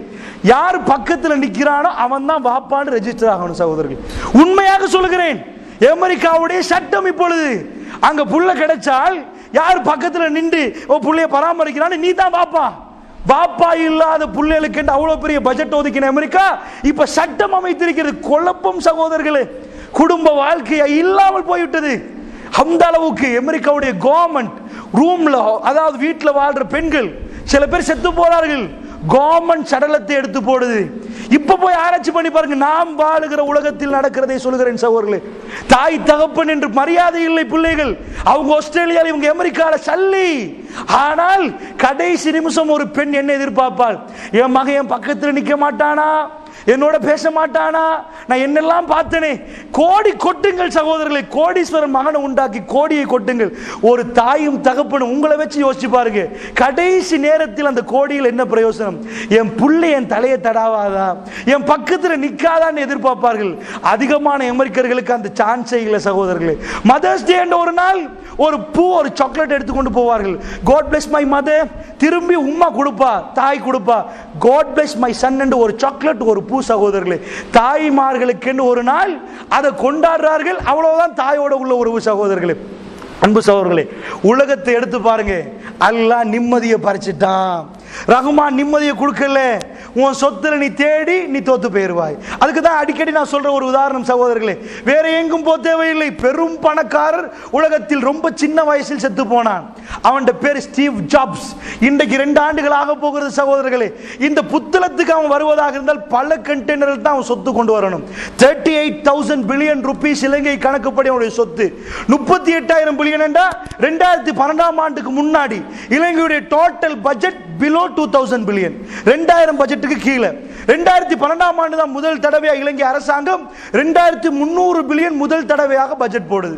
அப்படி என்றா என் கணக்குப்படி 2030ஆம் ஆண்டு வரைக்கும் ஸ்டீவ் ஜாப்ஸை இங்க உட்கார வச்சா எந்த டாக்ஸும் தேவையில்லை சகோதரர்களே. இந்த நாட்டு போட்ட பட்ஜெட்டை நான் சொல்கிறேன், 2300 பில்லியன் 2500 பில்லியனுக்குள்ள தான் போடுவார்கள். இந்த பட்ஜெட் இவ்வளவாக இருந்தால் 2030ஆம் ஆண்டு வரைக்கும் எந்த டாக்ஸும் இல்லாமல் வெறும் ஸ்டீவ் ஜாப்ஸ் மட்டும் போதும். அவ்வளவு சொத்து 38,000 பில்லியன் ருபீஸ் இந்த நாட்டு கணக்குப்படி. அவனுக்கு வயசு 56 சகோதரர்களே. நானும் நீங்களும் குடிக்கிற மாதிரியா தண்ணி குடிச்சிருப்பான். ஃப்ரெஷ்னஸ் என்றால் அப்படி உச்சக்கட்ட ஃப்ரெஷ்னஸ், அந்த அளவு குடிச்சிருப்பான் சகோதரர்களே. அந்த மாதிரி தண்ணீர். ஏனென்றால் சாதாரண ஹில்டன்ல இறங்குற நேரம் உடனே கொடையை பிடிப்பான் சகோதரர்களே. கார்ல இருந்து இறங்கி ஒன்று நடக்காது, எதுவும் நலையாது, அப்ப உடனே வருவான், அரவணைச்சு கூட்டி போவான். இப்படி எல்லாம் நடக்குதால் வேர்ல்டுல ஹை கிளாஸ்ல வாழ்ந்த ஒரு ஆள் எப்படி வாழ்ந்திருப்பான்? அவ்வளவு சுகாதாரத்தோட வாழ்ந்திருப்பான். ஒரு நெலும்பு கடிக்காது சகோதரர்களே. அப்படிப்பட்ட லக்ஸரி ஹவுஸ்ல வாழ்ந்திருப்பான். ஆனால் ரஹ்மான் என்ன செய்தான் சகோதரர்களே? உள்ளுக்குள்ளால ஒரு கேன்சரை போட்டான். அவன் சாகிற நேரம் 2008 பத்திரிகையிலே ஸ்டீவ் ஜாப்ஸுக்கு கேன்சர் என்று வந்து விட்டது. 2 வருஷங்களாக மக்கள் மன்றத்தில் அது தெரியும். 2 வருஷமாக துடிக்கிறான். அவனுடைய அவ்வளவு சொத்தும் அவனை காக்காமல் போயிட்டு சகோதரர்களே. அவ்வளவு சொத்தை விட்டு போட்டு கடைசியாக சாவரத்துக்கு ஒரு மாதத்துக்கு 1.5 மாதத்துக்கு முன்னாடி ஒரு லெட்டர் எழுதுறான். அவனுடைய கம்பெனி பேர் ஆப்பிள். நீங்க கையில வச்சிருக்கிற ஸ்மார்ட் போனுடைய ஓனர். அவன் எழுதுறான், இதுக்கு பிறகு எனக்கு கம்பெனிக்கு வர இயலாது. 46,400 ஒர்க்கர்ஸ் சகோதரர்களே. 46,400 ஒர்க்கர்ஸ். ஒரு பெரும் மாநாடு போடலாம். அவ்வளவு பெரிய மக்கள் அவனுடைய ஊழியர்களாக இருந்தார்கள். ஆனா வந்த கேன்சருக்கு என்ன மருந்து சகோதரர்களே? ஒன்றுமே இல்லை. அவன் சேகரித்த சொத்து ஒன்றுமே இல்லாமல் போச்சு சகோதரர்களே. யாருக்கோ டிரான்ஸ்பர் ஆகுது, அவ்வளவுதான் சகோதரர்களே. யாருக்கோ டிரான்ஸ்பர் ஆகி போகுது. கடைசியில் அவனுக்கு உதவல்ல சகோதரர்களே. அன்பு சகோதரர்களே, இதுதான் உலகம். இந்த உலகத்தை புரிஞ்சாதான் குடும்ப வாழ்க்கை அதுக்குள்ள நிம்மதியை பூத்தலாம். இப்ப வாங்க டைரக்டா இந்த உலகத்துல நீங்க குடும்ப வாழ்க்கையில் தான் நீங்க தேடுற மன அமைதி பெறலாம். நீங்க கோடி பில்லியன் சேர்த்து வச்சு பார்த்தாலும் மன அமைதி கிடைக்காது. எப்படி இந்த குடும்ப வாழ்க்கையில கொண்டு வரலாம்? ஒழுங்கான சாலியான பிள்ளைகள், சாலியான மனைவியை இதை எப்படி உருவாக்குறது, எப்படி உங்களுக்குள்ள ஹிதாயத்தை கொண்டு வரது? அன்பு சகோதரர்களே, இதுதான் இன்றைக்குள்ள தலைப்பு. அன்புக்குரியவர்களே, உலகத்தை நீங்க சுத்தி பாருங்க. திருமணத்துக்கு முன்னாடி தான் எல்லா இடத்துலையும் படம் எடுப்பார்கள், காதல் படம். இதான் எல்லாம் பார்ப்பான். அட பரவாயில்ல, காதல் படம். கல்யாணத்துக்கு போற ஒத்தனாவது படம் எடுத்தான் பாருங்க பாப்போம். எடுத்தா சட்டி அங்கால வீசும், பானை இங்கால வரும். எப்படி கணவனை சாவடிக்கிறேன்னு பொண்டாட்டி திட்டம் போடுவான், எப்படி பொண்டாட்டி சாவடி கணவன் திட்டம் போடும். இதான் படம். கல்யாணத்துக்கு முன்னாடி என்றால் நைட்டு ஜாமத்தில் 2 மணிக்கு SMS அனுப்புறது, கள்ள உறவு. தூங்கிட்டீங்களா? அட தூங்குற டைம்ல தூங்கிட்டீங்கன்னு கேட்பான். இல்லை, உங்களுக்காக விழிச்சிருக்கிறேன், நீங்க தூங்கினாதான் நான் தூங்குவேன். கல்யாணம் முடிச்ச போற 10 மணிக்கு வந்து எழுப்பாட்டினால சும்மா இருக்கிறீங்களா, இல்ல தூங்குற நேரத்தில் முசீபத்து பிடிச்ச மாதிரி அப்படின்னுவாங்க. ஆனா கல்யாணத்துக்கு முன்னாடி 2 மணிக்கு SMS, ஒரு தூக்கமும் இல்லை. இதான உலகம் சகோதரர்களே. எல்லா ஊர்களையும் பார்க்கலாம். காதல் தலைக்கு அடிச்சால் பெத்தெடுத்த தாயும் தேவையில்லை, தகப்பனும் தேவையில்லை. வேண்டிய வேலை செய்வான் சகோதரர்களே. பெரிய ஒரு பில்டிங் கொடுத்து உடைச்சாதான் அவனுக்கு அந்த பொம்பளையை தருவேண்டா, தைரியமா உடைப்பான் ஒரு ஆம்பளை. இந்த அவ்வளவு கான்கிரீட்டை நான் உடைக்கிறேன்டுவா, அந்த அளவுக்கு ஒரு பலம் வரும். அதுக்கு காரணம் 2 ஹார்மோன்கள் இருக்கிறது சகோதரர்களே. எட்ரோஃபின் என்ற ஒரு ஹார்மோன், எட்ரினல் என்ற ஹார்மோன், டெஸ்டோஸ்டெரோன் என்ற ஹார்மோன். இந்த 3 சுரப்புற நேரத்தில் சகோதரர்களே மனுஷன் பைத்தியக்காரன் ஆகிடுவான். அந்த அளவுக்கு எங்கேயோ போய் நிற்பான். இதுவெல்லாம் மனித வாழ்க்கையில் உருவாகும். அந்த நேரத்தில் அவனுக்கு ஒன்றும் புரியாது. சாப்பிடாமல் முழு நாள் இருப்பான். ஏண்டா காதலியோட பேச கிடைக்கல, பசி இல்லை, அல்சர் வந்து முத்தும். அவனுக்கு காதல் இருக்கிறாளா? இதான் சகோதரர்களே லைஃப். என்ன எந்த அளவுக்கு என்றால் அண்மையில் இந்த குர்நாகல் ரோட்ல ஒரு அதாவது இந்த குர்நாகல்ல ஒரு டாக்டர் செத்து போனான் சகோதரர்களே. ஒரு டாக்டர். என்ன காதல் விவகாரம்னு பாருங்க. நான் நினைக்கிறேன் ஒரு 3 மாசம் இல்லை என்று நினைக்கிறேன், ஒரு 2 மாசம். லங்காதீப பத்திரிகையில் எல்லா பேப்பர்ல எழுதினார்கள். என்ன ஆச்சா? இவன் மெடிக்கல் காலேஜ் போற நேரம் ட்ரெயின்ல போறான். அப்ப மொரட்டுவ கேம்பஸ்ல ஒரு பொம்பளை புள்ள. கேம்பஸ்ல இதுவரைக்கும் கேம்பஸ் போயும் அவன் லவ் பண்ணல. போற வழியில மொரட்டுவ கேம்பஸ் ட்ரெயின்ல மாட்டி போடுறான். அவன் ராகம ஃபேக்கல்டி, ராகம கேம்பஸ். இந்த ட்ரெயின்ல மாட்டி போடுற நேரம் அந்த பொம்பளை புள்ள மொரட்டுவையில் ஐடி செய்யறான். இந்த கம்ப்யூட்டர் செக்ஷன்ல 2 பேருக்குள்ள உறவு உண்டாகுது. சகோதரர்களே, இவன் ஒரு டாக்டரா படிக்கிறான் லாஸ்ட் இயர். அடுத்தது அவன் ஃபைனல் இயர் தாண்டின உடனே டாக்டர் ஆயிடுவான். இந்த லாஸ்ட் இயர்ல அவனுக்குள்ள நோய் ஒன்று உண்டாகுது. கூடுதலாக அன்பு வந்தால் நோய்கள் உண்டா. இப்படி பல நோய்கள் இருக்கு, அது பேச டைம் இல்லை சகோதரர்களே. இப்படி ஒரு நோய் அவனுக்குள்ள, அதுக்கு சொல்லுவாங்க ஓசிடி, வஸ்வாஸ் மாதிரி ஒரு தன்மை சகோதரர்களே. அவன் தன்னுடைய அந்த புள்ள வீட்டு ஆசீர்வாதம் கிடைச்சி வீட்டார்களெல்லாம் சேர்த்து வச்சு இந்த மாதிரி எல்லாம் காதல் நடக்குது. அந்த நேரத்தில் அவனுக்குள்ள என்ன நடக்குதுண்டா, நீ நிஜமா வேறொரு ஆணை லவ் பண்றா என்ன அவன் சொல்றான், இல்ல நான் பண்ணல. சரி என்று வீட்டுக்கு வந்து உம்மாட்ட சொல்றான், உம்மா எனக்கு படிக்கவே இல்லாம இருக்குது. டாக்டர் பாருங்கள் சகோதரர்களே, படிக்கவே இல்லாம இருக்குது, என் மனசுக்குள்ள இப்படி இருக்குது, அவள் யாரையோ லவ் பண்ற மாதிரி இருக்குது. இல்லம்மா ஒன்றும் இல்லை. சரி, ரெண்டு பேரும் டிபெண்ட் பண்ணி தலதா மாளிகைக்கு போறார்கள் சகோதரர்களே. போய் அங்க சத்தியவாக்கு எடுக்கிறார்கள். எடுத்து பேராதனிய கார்டனுக்கு வந்து ரெண்டு பேரும் இருந்து விட்டு ரெண்டு குடும்பத்தார் இருந்துட்டு போறார்கள். நல்ல வாழணும், நீங்க ரெண்டு பேரும் கல்யாணம் முடிக்க ஓகே. என்ன நடந்துச்சு சகோதரர்களே, போன உடனே அந்த பிள்ளைக்கு அப்படியே நோய் உண்டாகுது. உடனே கொண்டு போய் ஹாஸ்பிட்டல் வைக்கிறார்கள். சுகமாகி வார கட்டம், ஒரு கிழமை இருந்துட்டான் அந்த புள்ள, சுகமாகி வார கட்டம் சகோதரர்களே. எங்க போகுதுன்னு பாருங்கள் இந்த காதல் விவகாரம். வார நாள் சுகமாகி டிக்கெட் வெட்டுவதுக்கெல்லாம் சரி. காலையில இவன் வர்றான் குருநாகலைக்கு, அவ பேராதனிக்கு. காலையில போய் அந்த புள்ளைய பார்த்துட்டு குருநாகலைக்கு வரான். வீட்டுடைய பெரிய போட்டோ எடுத்துக்கொண்டு உம்மா வாப்பா இருக்கிற போட்டோ ஃப்ரேம் பண்ண வந்து கார் நிக்குது சகோதரர்களே. குருநாகலில் கொஞ்ச தூரம் வரப்போக்குள்ள அவனுக்குள்ள நெஞ்சு வருத்தும். லேக் பக்கத்திலே காரை நிக்குது. உடனே வாயிலிருந்து சுரப்பி வெளியே வருகுது, வெள்ளையாக வெளியே வருகுது. என்னன்னு பார்த்தா சகோதரர்களே, இந்த காதல் எங்க கொண்டு போய் வைத்திருக்கிறதுண்டா, உடனே அவனுக்கு கேள்விப்படுவது, அதாவது அவனுக்கு அந்த வீட்டாள்களுக்கு கேள்விப்படுவது. யாருக்கு? இந்த பொடியனுடைய வீட்டாள்களுக்கு. பேராதனி ஹாஸ்பிட்டல் இருக்கிற அந்த புள்ள செத்து போயிட்டா. இந்த மெசேஜ் அடிக்கிறதுக்கு இவங்க இந்த பொடியனை கான்டாக்ட் பண்றாங்க, அவனும் செத்து போயிட்டான். என்ன நடந்துச்சுன்னு பார்த்தா சகோதரர்களே, கைக்கு பக்கத்தில் ஒரு இன்ஜெக்ஷன், இந்த இன்ஜெக்ஷன்ல ஒரு விஷம். இதுக்கு எந்த பார்மசிலையும் இல்லை சகோதரர்களே. கேம்பஸ்ல இருந்து கலக்கி இந்த மாதிரி சைனைட் மாதிரி ஒரு ஆசிட் இதை செஞ்சு வேணுமென்றே கொண்டு வந்து வச்சு அவன் மனசுல உள்ள அந்த காதல், என் மனசு இவளுக்காக வேண்டி எல்லாத்தையும் உழைச்சிச்சு, நிஜமா இவ சத்தியம் பண்ணினாலும் என்னோட இல்லை இன்னொரு பொடியோட இருக்கிறான்னு போலியா அவன் நம்பி காலையில போய் பாலில் அதை ஊற்றி கொடுத்துட்டான் பிள்ளைக்கு. திரும்ப இவன் இங்க வந்து வர்ற வழியில கார்ல இவன் இன்ஜெக்ஷன் பண்ணிட்டான். சகோதரர்களை ரெண்டு பேரும் வாழல, கல்யாணத்துக்கு முன்னாடியே செத்து போறார்கள். நான் இன்னும் சொல்ல வரேன், காதல் அந்த அளவுக்கு பலமானது சகோதரர்களே, அந்த அளவுக்கு. இப்படி 10 ஆண்டுகள் காதலிச்சவங்கலாம் இந்த கோர்ஸ்ல போய் கேட்டா 6 மாசத்துல என்னப்பா ஆச்சு, 10 வருஷமா லவ் பண்ணினீங்களே கேட்டா சொல்லுவாங்க, இவன் ஒரு ஆம்பளை மனுஷனா, இவனோட வாழலாமா, 10 வருஷமா உனக்கு புரியலையா, ஏமாத்திட்டான். அவன் சொல்லுவான், இது பொம்பளையா ராட்சசி, 10 வருஷமா இவள் என்ன ஏமாத்திட்டான். எத்தனை கோர்ட்ஸ்ல எத்தனை வழக்கு சகோதரர்களே. நான் என்ன சொல்ல வரேன், ஏன் நெஜ லைஃப்ல வாழ இயலாது, அது போலியான லைஃப்ல ஹோமோனை திருப்திப்படுத்துற வாழ்க்கை. அது நெஜ லைஃப்ல ஏன் வாழலன்னா, அங்க இஸ்லாம் இருந்தா மட்டும்தான் வாழலாம்.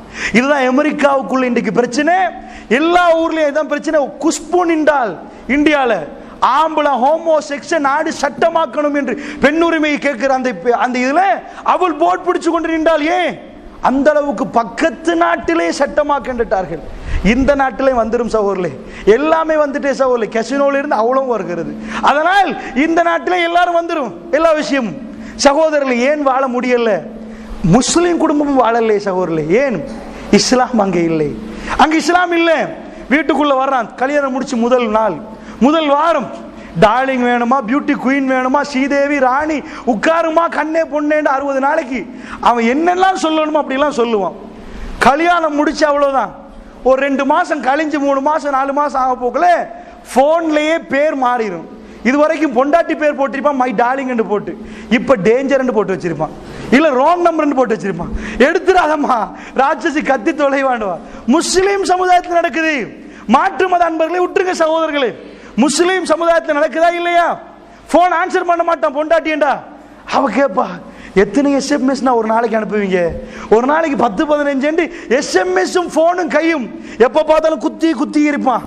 புதுனமான ஒரு யுகம் சகோதரர்களே. அந்த 16-17 தாண்ட போற இப்படியே தான் நிற்பான், இப்படி பிரட்டி அடியில பெட்ஷீட்டுக்குள்ளால எல்லாத்திலையும் இதே வாழ்க்கை. கல்யாணம் முடிச்ச போற சாப்பிட்டியாண்டு ஒரு மாசத்துக்கு ஒரு தடவையாவது கேட்டிருக்க மாட்டான். அந்த அளவுக்கு போகும் பேச்சுவார்த்தைகள். ஆரம்ப காலத்தில் ரொம்ப அற்புதமான பேச்சுவார்த்தை, அரவணைச்சு உட்கார வைக்கணுமா, ஸ்ரீதேவி உங்களுக்கு என்ன வேணும், முதல் நாளே கல்யாணம் முடிச்சு எந்த பொம்பளையா சொன்ன 5 சல்வார் 4 முட்டை 8 கிலோ பருப்பேண்டா தூக்கி கொண்டாந்து அப்படியே வச்சிருவான், எதுவும் மிஸ் ஆகாது. கல்யாணம் முடிச்சு 4 மாசத்துல 2 ரொட்டி 2 முட்டைண்டா, முட்டையை கொண்டாந்து ரொட்டியை கொண்டாடலையே மறந்துட்டேன்டுவான், அது மறந்துடும். ஏன் அப்படி ஆச்சு? சைக்காலஜிக்கலி எஃபெக்ட் ஆகிறான் மனுஷன். குடும்ப வாழ்க்கையில நிம்மதி இல்லை, சந்தோஷம் இல்லை. முதல் நாள்ல உனக்கு எல்லாமே ஓகே கொண்டாந்து கொடுத்தாய், ஒரு 6 மாசத்துக்கு பிறகு எல்லாமே மறந்து போச்சு. அவ்வளோ இல்லை சகோதரர்களே. பேசுற வார்த்தைகள் அன்பா உட்காருங்கம்மா, வலிக்குதாம்மா, கஷ்டமாம்மா, இப்படி பேசினவெல்லாம் முசீபத்து பிடிச்சல ஒன்ன முடிச்சம் பாரு, ஒன்னால தாண்டி இவ்வளவு, அப்படியே அடுத்த பக்கம் பெறட்டான் சகோதரர்களே. ஏன் டிக்ஷனரியில் ஹை கிளாஸ் வேர்ட்ஸ் யூஸ் பண்றவர்கள்லாம் தன்னுடைய பொண்டாட்டி அப்படியே அடுத்த பக்கம் பெறட்டார். இதே கணவன் மனைவி 2 பேருக்குள்ள, நான் ஒரு செக்ஷன் மட்டும் பேசுறேன், டபுள் 2 சைடு நீங்க பார்க்கலாம் எப்படி நடக்குது. அன்பு சகோதரர்களே, இந்த இடத்துல இஸ்லாம் இருக்கணும். பாருங்கள், ரசூல் ஸல்லல்லாஹு அலைஹி வஸல்லம் உடைய சுன்னன் நபியுனா ஸல்லல்லாஹு அலைஹி வஸல்லம் அவருக்கு சுப்ஹானல்லாஹ் நினைத்தும் பார்க்க முடியாத சகோதரர்களே அந்த வாழ்க்கை, அது சொல்லவே இயலாது. கைபர் முடிந்து வர்றார்கள், மதீனாவுடைய எல்லையில் நிற்கிறார்கள் ரசூலுல்லாஹ். சகோதரர்களே, எந்த தலைவனும் அரசியல்வாதி பெரும்பாலும் குடும்ப வாழ்க்கையில நாட்டம் இல்லாமல் தான் இருப்பான். ஏண்டா எப்பயும் பணம் பணம் பணம், பொருளாதாரம், என் பலம் என்று தான் பேசுவான். நிறைய பேர் கல்யாணமே முடிக்கல சகோதரர்கள் இந்த நாட்டில். அரசியல்வாதியா வந்தவன்லாம் கல்யாணம் முடிக்காமே செத்து போனான். அன்ற பண்டார் நாயக்கா அதில் ஒருத்தன் தான். அன்பு சகோதரர்களே, இப்படி நிறைய பேர் போனார்கள். குடும்ப வாழ்க்கை இருந்தாலும் மனைவி புள்ள குட்டியெல்லாம் பார்க்க மாட்டார்கள். பலம், அதுக்கு எதுவும் செய்வார்கள், இரவு பகல் பாடுபடுவார்கள். கைபர் யுத்தம் முடிந்து பெருமானார் வர்றார்கள். மதீனாவுடைய எல்லையில் அல்லாஹ்வுடைய தூதர் இருக்கிறார்கள். எல்லாத்தையும் நிப்பாட்டார்கள். மக்களே கொஞ்சம் நில்லுங்கண்டாங்க. அல்லாஹ்வுடைய தூதர் சொல்லிவிட்டு சொன்னார்கள், ஒரு ஆள் அனுப்பி மதீனாவில் உள்ள பெண்களுக்கு சொல்லுங்கள், நாம எல்லாம் திரும்பி வந்துட்டோம். சகோதரர்களே, இது எதுக்கு கொஞ்சம் யோசிச்சு பாருங்க. மதீனாவில் உள்ள பெண்களுக்கு சொல்லணுமா? வீட போய் கதவு தட்டினா திறக்க மாட்டாங்களா? நாங்க வந்துட்டோம் மாப்பிள்ளைன்னு சொல்ல இயலாதா? இந்த செய்தி ஆல்ரெடி சொல்றாங்க. ஏண்டா அவங்க அலங்கரிச்சு நிற்பாங்க. சஹாபாக்கள் கலை போட போவார்கள். அப்படி போன உடனே அல்லாஹ் அவர்களுக்கு கொடுத்த அந்த அருள், அந்த ரஹ்மத், அந்த அழகு, அந்த அத்தனையும் தன் கணவனுக்காக அவர்கள் சிறப்பாக இருக்கிற நேரம் எல்லா களைப்பும் மறந்து அவர்கள் சுகமாக வாழுவார்கள். சகோதரர்களே, நபிகள் பெருமானார் ஸல்லல்லாஹு அலைஹி வஸல்லம் இந்த செட்டப்பை செய்தார்கள்.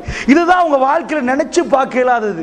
56 யுத்தங்களை 19 யுத்தங்களுக்கு பங்கு பெற்ற பெருமானார் ஸல்லல்லாஹு அலைஹி வஸல்லம் ஜனாசா வந்தால் அவர்கள் தான் உரை நிகழ்த்தணும், அவங்க தான் அடக்கம் செய்யணும், அவங்க தான் ஜனாசா தொழுவிக்கணும். ஜும்மா பள்ளிவாசல் அவங்க தான் ஜும்மா செய்யணும்.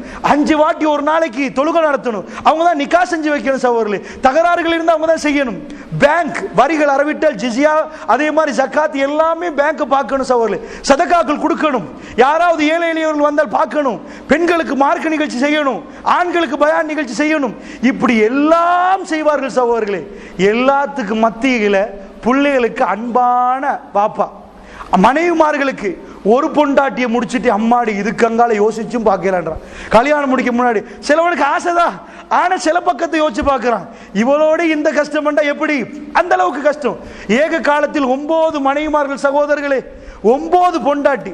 ஒரு பொண்டாட்டியை முடிச்சிட்டு என்னப்பா தவால காணல, பிஸி, ஒரு பொண்டாட்டி தெரிந்தானே அப்படின்றான். ஆனா பயானுக்கு வந்தவெல்லாம் காணல. இளமை, அந்த இளைஞர் பருவம் கல்யாணம் முடிக்கிறதுக்கு முன்னாடி ஆகோ ஓகோ இருந்தவர்கள்லாம் காணாம போய்விட்டார்கள். காரணம், கல்யாணம் முடிச்சிருக்கல, எவ்வளவு வேலை. பெருமானாருக்கு 9 பொண்டாட்டி தெரியுமா? அவங்க பள்ளிவாசல என்றைக்குமே மிஸ் ஆனது இல்லை தெரியுமா? அல்லாஹ்வுடைய தூதர் அப்படி இருந்தார்கள். 9 பொண்டாட்டி. எந்த பொண்டாட்டியாவது தலாக்கு பண்ணார்களா சகோதரர்களே? வேணாம் என்றார்களா? இல்லை. எந்த பொண்டாட்டியாவது குழு கொடுத்தார்களா? இல்லை சகோதரர்களே, கொடுக்கவே இல்லை. பிள்ளைகள் புள்ளை விட்டு பேரன் பேத்தியோடு எப்படி நடப்பார்கள் சகோதரர்களே? புகாரி எடுத்து பெரட்டி பாருங்கள், கண் கலங்கும். வீட்டுக்கு போய் புள்ளையை தூக்கி கொஞ்சுவார்கள். அவ்வளவு கொஞ்சுவது கூட்டு வாப்பாவுக்கு புள்ளையோட பேசுறதுக்கு நேரம் இல்லை. இப்பொழுது ரசூலுல்லாஹ் பேரன் பேத்தியை கொஞ்சுவார்கள், தூக்கி வைத்துக் கொண்டே தொழுவார்கள். புகாரில் இருக்கிற தக்பீரை கட்டுவார், அசரை தூக்குவார், அல்லாஹ்வுடைய தூர் அப்படியே தொழுவார். சுப்ஹானல்லாஹ், அவ்வளவு இரக்கம் சகோதரர்களே. அந்த அளவுக்கு பிள்ளைகளோட கொஞ்சுவார் பெருமானார் ஸல்லல்லாஹு அலைஹி வஸல்லம். வீட்டு பிள்ளைகளோட மட்டுமில்லை, வெளி பிள்ளைகளோட அக்ரபின் ஆபிஸ் ரலியல்லாஹு அவர்கள் முன்னாடி வந்து உட்கார்ந்து இருக்கிற ரசூலுல்லாஹ்வுடைய ஒரு தொடையில் ஹசன் ரலியல்லாஹு அவர்கள், மற்ற தொடையில் உசாமா ரலியல்லாஹு அவர்கள் மாறி மாறி முத்தம் கொடுத்தார். அவர் பார்க்கிறார், என்னப்பா இப்படி முத்தம் கொடுக்கிறார் அல்லாஹ்வுடைய தூதர்? அல்லாஹ்வுடைய தூதரை பார்த்து சொல்றார், அக்ரபின் ஆபிஸ் ரலியல்லாஹு அவர்கள், யார ரசூலல்லாஹ், எனக்கு 10 என்றார்கள்.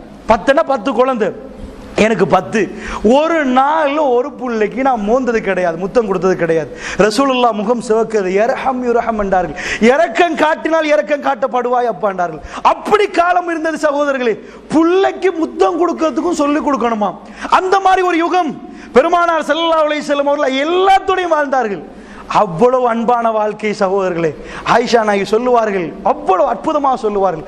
அந்த வாழ்க்கை ஒவ்வொன்றாக எடுத்து பாருங்கள். ஆயிஷ் என்று தான் ரசூலுல்லாஹ் கூப்பிடுவார்கள். ஆயிஷா நாயகி, யா ஆயிஷ் அப்படி கூப்பிடுவார். அவ்வளவு அன்பான வாழ்க்கை சகோதரர். நான் ஏன் உங்களுக்கு இதை சொல்றேன்டா, பெருமானார் வர்றார் மதீனாவுடைய போர்டருக்கு, வந்தால் அனுப்பி வைக்கிறார்கள், ரெடி ஆகுங்க. சகோதரர், இன்றைக்கு ஏன் நடக்கல? அல்லாஹ்வுடைய தூதருக்கு தெரியும் இந்த மனிதர்களுக்கு என்று சில தேவைகள் இருக்கிறது, அந்த தேவையை எப்படி பூர்த்தி செய்ய அல்லாஹ்க்கு தெரியும். இந்த மார்க்கத்தில் அதுக்கான அழகான வரையறை இருக்கிறது. ஏன் அவர்களை சுத்தி வளைத்துள்ள நம்முடைய மக்களுக்கு நிம்மதி இல்லை? கோடி கோடி கோடி அல்ல, எவ்வளவு கோடி சம்பாதித்தாலும் அல்லாஹ் மீது ஆணை நிம்மதியாக வாழ மாட்டார்கள். உண்டு, போய் கேளுங்கள். நிறைய சிங்கள சகோதரர்கிட்ட பேசி பாருங்க, அவர்கள்ட்ட பேசினா சொல்லுவார்கள், நைட்டுக்கு வர்றா நாம கொண்ட வெற்ற சலூன் எல்லாம் பாருங்க சகோதரர்களே, 120 ரூபா மிஞ்சினா அப்படியே மசாஜ் ஒன்று போடுவான் தலைக்கு, ஒரு 200 ரூபாக்குள்ள எல்லாம் முடிஞ்சிடும். இந்த பொம்பளைக்கு ஒரு சலூன் இருக்கு சகோதரர்களே, 3000 ரூபாயில இருந்து தான் தொடங்கும். 2500 ரூபா, 3000 ரூபா, 3500 ரூபா அவருடைய கொண்டையை செய்யறதுக்காக. ஏன் என்ன நடந்திருக்கிறது? என்னண்டா அவங்க மனசு அப்படியே மாறிட்டு. திருமறை குர்ஆன் அழகாக சொல்லுது, வலா தஹ்லவுன பில் கௌலி, பிற ஆண்களோட பெண்களை நீங்கள் குலைந்து பேசாதீர்கள். குலைஞ்சு பேசுறதெல்லாம் மாப்பிள்ளையோட. இதுதான் மெயின் ஆயுதம் ஒரு பொம்பளைக்கு. எந்த பெரிய ஆம்பளை இருந்தாலும் அந்த ஆம்பளையுடைய அவ்வளவு கவலையும் இல்லாம அல்பா அலைகளுக்கு கொண்டு போகணும். அல்பா, பீட்டா, டெல்டா, டீட்டான் அலைகள் இருக்கு சகோதரர்களே. பீட்டால இருந்தா ஒரே டென்ஷன். சிலரும் பிசினஸ் நேரம் பீட்டால இருப்பார்கள், கத்தி கத்தி பேசுவார்கள். எப்படி உங்களுக்கு அல்பா பீட்டா புரிய வைக்கிறேன்டா, எங்களுக்கு சந்தோஷமான ஒன்று நடக்குது, புள்ள ஓயல் பாஸ் ஆகி வருகுது, அப்ப எப்படி பேசுவோம், என் மக ராசாத்தி என் கண்ணு அப்படின்னு இழுப்பீங்க. இதே புள்ள தப்பு பண்ணது, தவறு செய்யுது, மாடு மாடு கழுத அப்படின்னுவீங்க. இந்த மாடு மாடு கழுத என்பது பிரெயின் வேவ் சகோதரர்களே. மாடு மாடு கழுத, என்றைக்காவது ஒரு ஆள் மாடு மாடு கழுத அப்படி சொல்லவே மாட்டான். சொன்னாலும் புள்ளைய தலையாட்டியா நல்லா இருக்குது அப்படின்னு. ஏன்? அது அல்பா. நீங்க ராகமாக இழுத்து இழுவையோட நீங்க பேசினா, அந்த நயத்தோட பேசினா அல்பா. அந்த அல்பா எல்லா மனுஷனுடைய மனசை அமைதியாக்கும். அதனால தானே ரொம்ப ராகமா திருமறை குர்ஆன் அல்லாஹ் ஓத சொல்றான். அது மனசுக்கு அமைதி சகோதரர்களே. இழுத்து ஓதணும், ராகமா செய்யணும். ஸ்பீடா சுருக்கி சொன்ன மாடு மாடு கழுத அப்படி சொன்ன தொடைய திருவ, இதெல்லாம் பீட்டா வேவ்ஸ், டென்ஷன் வேவ்ஸ் சகோதரர்களே. ஒரு பெண் தன்னுடைய கணவனோட பேசுற நேரத்தில் குலைந்து பேசணும். ஏன் திருமணத்துக்கு முன்னாடி அவ்வளவு பெரிய பாண்டிங்? குலைஞ்சு பேசுறது என்ன? அந்த ஒரு மாதிரி ஆம்பளைக்கு கொலைய தெரியாது, பொம்பளைக்கு தான் குலைஞ்சு பேச தெரியும். அதான் ஆயுதம் சகோதரர்களே. இந்த ஆயுதத்தை அல்லாஹ் பொம்பளை கையில கொடுத்திருக்கிறான். கொடுத்தா ஒழுங்கா யூஸ் பண்ணணும். தப்பா யூஸ் பண்ணினா அவ்வளவு அப்செட்டா போயிடும். என்னாச்சு சகோதரர்களே? எப்பயுமே நான் சொல்லியிருக்கேன், உலகத்துல அல்லாஹ் தெளிவாக நம்மளை ஹிதாயத்தில் வச்சிருக்கிறான், நேர்வழியை காட்டிருக்கிறான். ஏன்? நாம் உடுக்கிறத பாருங்க, ஆம்பளை நிரப்பமா ஒழுங்கா உடுக்கிறான். அதே மாதிரி எந்த ஒரு மாற்று மத அன்பட்ட போய் கேளுங்க, சிங்கள மக்கள் இந்து மக்கள்கிட்ட போய் கேட்டாலும், ஒரு சின்ன படி என்று கேட்டா கேளுங்க, உலகமே ஏற்றுக்கொள்ளப்பட்ட எழுதப்படாத சட்டம். என்ன சட்டம்? ஆம்பளை கூட மறைக்கணுமா, பொம்பளை கூட மறைக்கணுமா? உலகத்தில் எவன்டையும் போய் கேட்டா சொல்லுவான், பொம்பளை கூட மறைக்கணும், ஆம்பளை விடண்டுவான். அதே மாதிரி ஒரு சிங்கள படி என்று கேட்பட்டீங்க, ஓ உம்மா கூட மறைக்கிறான், வாப்பா கூட மறைக்கிறான்னு கேட்டேன். வாப்பா தான் கூட மறைக்கிற, சாரம் உடுப்பாரு, ஷர்ட் உடுப்பாரு. எங்க உம்மா கட்டையா தான் உடுப்பாங்க. ஆம்பளை நிரப்பமா உடுக்கிறான், கொஞ்சம் கட்டையா கரண்டைக்கு மேல உடுத்தா என்ன குதிரை காலன்னு பாக்குறான், எட்டி எட்டி பாக்குறான், இவன் புடவை இல்லாம போச்சா. பொம்பளை ஆம்பளை ஜம்பர் அடிச்சு பாராளுமன்றத்துக்கு போனா ஹூ வச்சியே இல்லாம ஆக்கிடுவான். ஆனா பொம்பளை அந்த மாதிரி முட்டுக்கு மேல உடுத்தா கண்ணியமா வந்திருக்கிறா, ஹோட்டலுக்கு சரியா வந்திருக்கிறா. ஆனா பாவிகளா மறைக்க வேண்டியவே. அதாவது என்ன நடக்குது, இவங்க கீழாக்கி கொடுக்கணும், அவங்க மேலாக்கி, எல்லாம் அப்சைட் டவுன், அப்சைட் டவுன், எல்லாம் தலைக்கீழ சகோதரர்களே. ஒரு ஆம்பளை அவன் பொம்பளை மாதிரி அம்புட்டே எடுத்துட்டான், தாடியில இருந்து மீசையில இருந்து எல்லாத்தையும் எடுத்துட்டான். பொம்பளை அவன் ஆம்பளை மாதிரி ட்ரெஸ் பண்ணி வாரான். இவன் ஆம்பளையா அவன் பொம்பளையா? அல்லாஹ் எப்படி பாருங்க நிம்மதி எடுத்தாண்டு. இதான் சகோதரர்களே, ஒரு ஆம்பளை 10 ஆம்பளை தாடியை வச்சு தைரியமா ரோட்ல நடந்து போனா அவன் ஆம்பளை போறான்னு விளங்கு. ஒரு தைரியமா திடகாத்திரமா. ஏன் நிறைய பொம்பளை ஆம்பளைக்கு கட்டுப்படல தெரியுமா? உனக்கு தாடியே இல்லை, பார்த்தா பொம்பளை மாதிரி நிக்கிறான், கட்டுப்படுவாளாவ? கட்டுப்பட மாட்டான். ஒரு ஆம்பளுடைய பர்சனாலிட்டி இருக்கணும். ஏப்ரஹாம் லிங்கன் அமெரிக்காவுடைய 19வது ஜனாதிபதி தாடியை பிடிச்சி காட்டி சொன்ன ஒரு இடத்துல, இது என்ன ஜனாதிபதி ஆக்கிச்சண்டா, ஏன் இது எனக்குள்ள ஒரு பர்சனாலிட்டியை தந்துச்சண்டா. அதான் நெஜம். முஸ்லீம்களே இன்றைக்கு தாடி வைக்கிறது இல்லை. இதெல்லாம் வச்சு பாருங்க, உங்க மனைவி உங்களுக்கு அடங்குவா. ஒழுங்கானவங்க அந்த பர்சனாலிட்டி இருக்கணும். இது பார்த்தா இவன் ஆம்பளையா பொம்பளையா தேடி பிடிக்கிறதே கஷ்டம். பொம்பளைக்கு வராத முடி ஆம்பளைக்கு வர்றது இது மட்டும்தான். இந்த ரெண்டும் பொம்பளைக்கு வராது. அல்லாஹ் ஐடென்டிஃபை பண்றதுக்கு காட்டினான். ஆனா அந்த ஐடென்டிஃபிகேஷனை இல்லாமல் ஆக்கிட்டான். என்னை கண்டுபிடி பார்ப்போம்னு தேடி பிடிக்கிற அளவுக்கு ஆச்சு. பொம்பளை என்ன ஆயிட்டா, அவ ஆம்பளை மாதிரியே ட்ரெஸ் பண்ண ஆரம்பிச்சிட்டா. எதெல்லாம் ஈர்ப்பு சக்தி இருக்கு அதெல்லாம் ரொம்ப இதா காட்ட ஆரம்பிச்சிட்டாங்க. ஏன் சகோதரர்கள் இப்படி ஆச்சு? எங்கேயோ ஏற்பட்ட குழப்பம். சொந்த மாப்பிள்ளையோட பாஞ்சு பாஞ்சு உழுவுறா. பேசினா உனக்கு என்ன தெரியும், இது என்ன தெரியும். ஆனா வேலிய ஆட்களோட பேசினா அழகா பேசி முடிக்கிறாங்க. ரஹ்மான் சொன்னானே வலா தஹ்லவுன பில் கௌலி, பிற ஆண்களோட குழஞ்சி பேசாது. இந்த கண்டிஷன் மிஸ் ஆகிச்சு சகோதரர்கள். குடும்ப வாழ்க்கை சின்ன பின்னமாயிட்டு எல்லா இடங்களையும் நீங்க போய் பாருங்க. கோச்சியில போனா ஈவினிங் யாரோ ஒரு பொம்பளையோட பேசிட்டு போறான், ஒவ்வொரு நாளும் எங்கேயோ யாரோடு காடடிக்கிறார்கள் கோச்சில் இருந்து கொண்டு. பொண்டாட்டியும் புள்ளையும் அங்கு.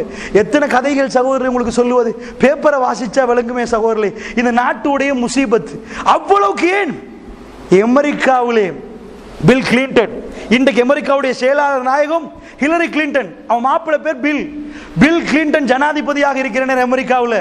அவனுக்கு நிம்மதி இல்லை சகோதரர்களே. நிம்மதி இருந்தா பில் கிளின்டன் ஹிலரியோட வாழ்ந்திருப்பான். அந்த நாள்ல நீங்க நியூஸ் பார்த்திருந்தா உங்களுக்கு ஞாபகம் இருக்கும், மொனிகா தான் டிவியில வருவா பில்லோட. மொனிகாண்ட ஒரு பொம்பளை. அமெரிக்காவுடைய சட்டையாப்பு படி பில் கிளின்டனுக்கு இன்னொரு கல்யாணம் முடிக்க இயலாது, ஒன்றுதான் முடிக்கலாம். ஆனா ஜனாதிபதியாவி அவன் தேடினது ஒழுங்கான ஒரு பெண். மனைவியால் திருப்தி இல்லை, எல்லாம் இருக்கிறது இல்லை. கள்ளத்தனமாக மொனிகாவோட வந்தான். கேவலமாக அமெரிக்காவில் பேசினார். டயானா உலகத்தில் பேர் போன ஒரு பெண், சார்ல்ஸா டயானா என்று பேசினார்கள். குடும்ப கட்டுப்பாடை தூக்கி வீசினாள், கௌரவத்தை தூக்கி வீசினாள், டொடியோடு இறங்கி போனாள் டயானா. வாழ்க்கையில் நிம்மதி இல்லை. உலகத்தில் பெரும்பாலானவர்கள் தேடினார்கள் ஒரு நிம்மதியை. ஏன் இல்லை தெரியுமா சகோதரர்களே? ரஹ்மான் கொடுத்த கட்டுப்பாடு மீறப்பட்டது. இன்றைக்கு சொல்லுகிறேன், ஒரு பெண்ணுக்கு உள்ள அற்புதமான மேஜிக் உலகத்தில் எந்த ஆம்பளையும் சுருட்டி போட்டுலாம். அதுதான் குலைந்து பேசுவது.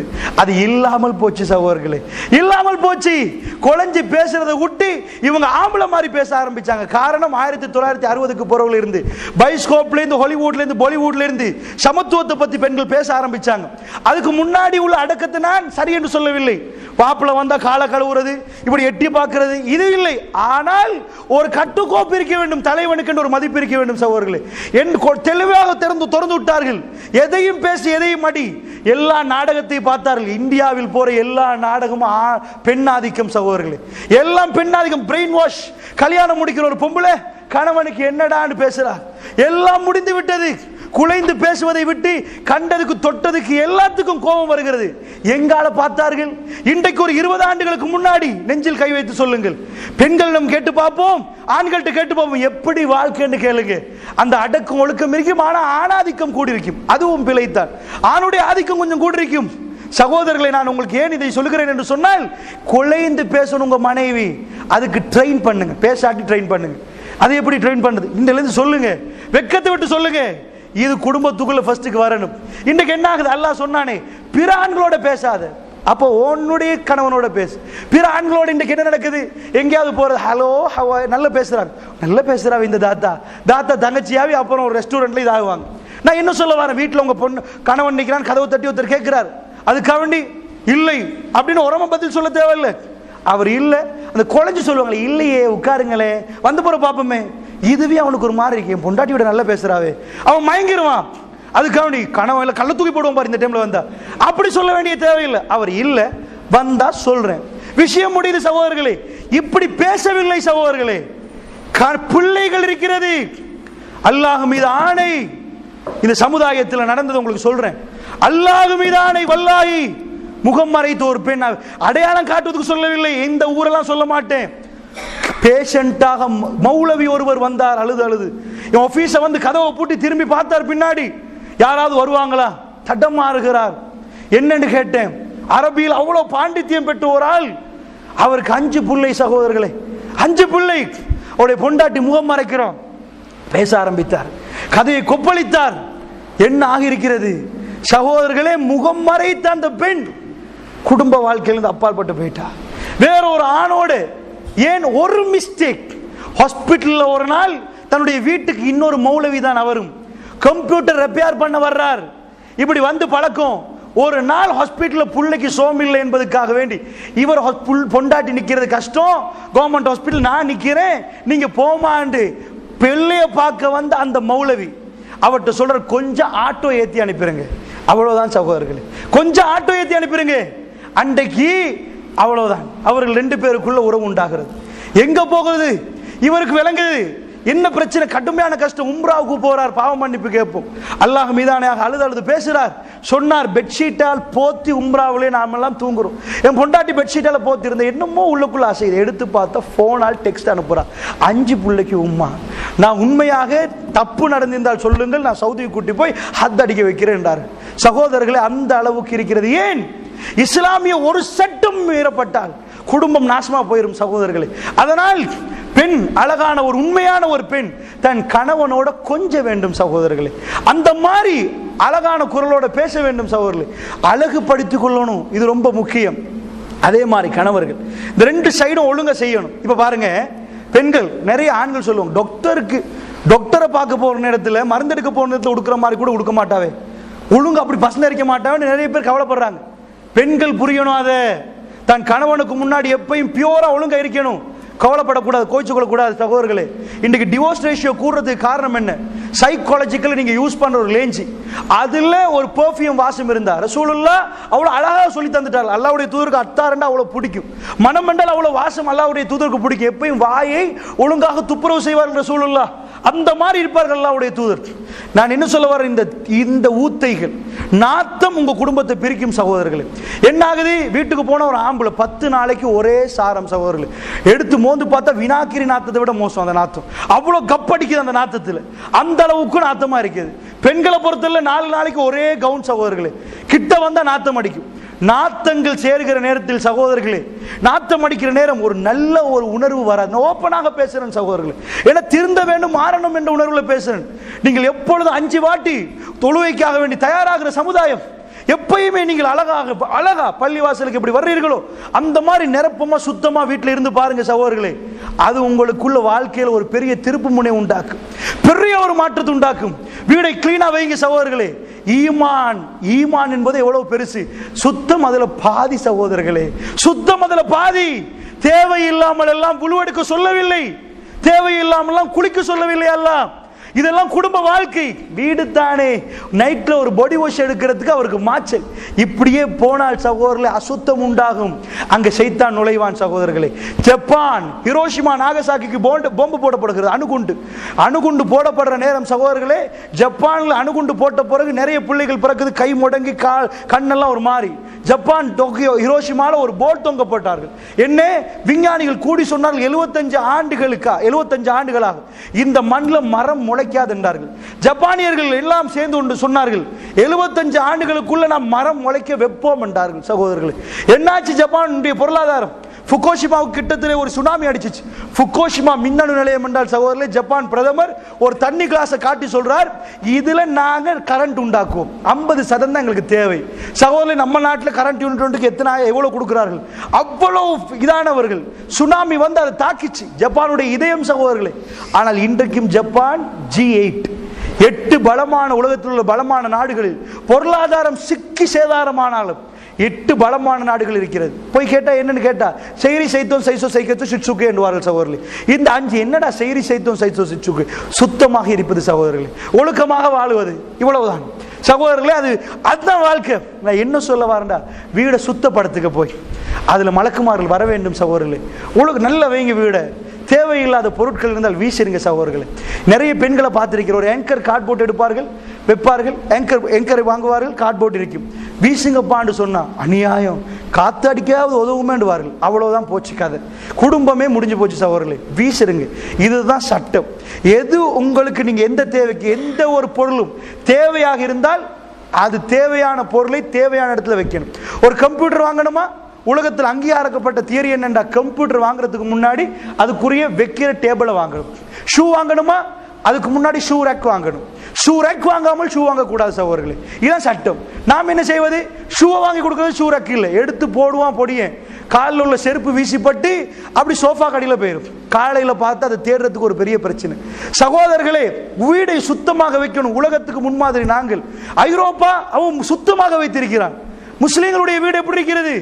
இது கடமையாக நீங்கள் செய்யுங்கள். ஈமான்ல அது ஒரு பகுதி சகோதரர்களே. உங்க குடும்ப வாழ்க்கை அந்த மாதிரி வாழலாம், உங்க பிள்ளைகள் அழகாக இருப்பார்கள்.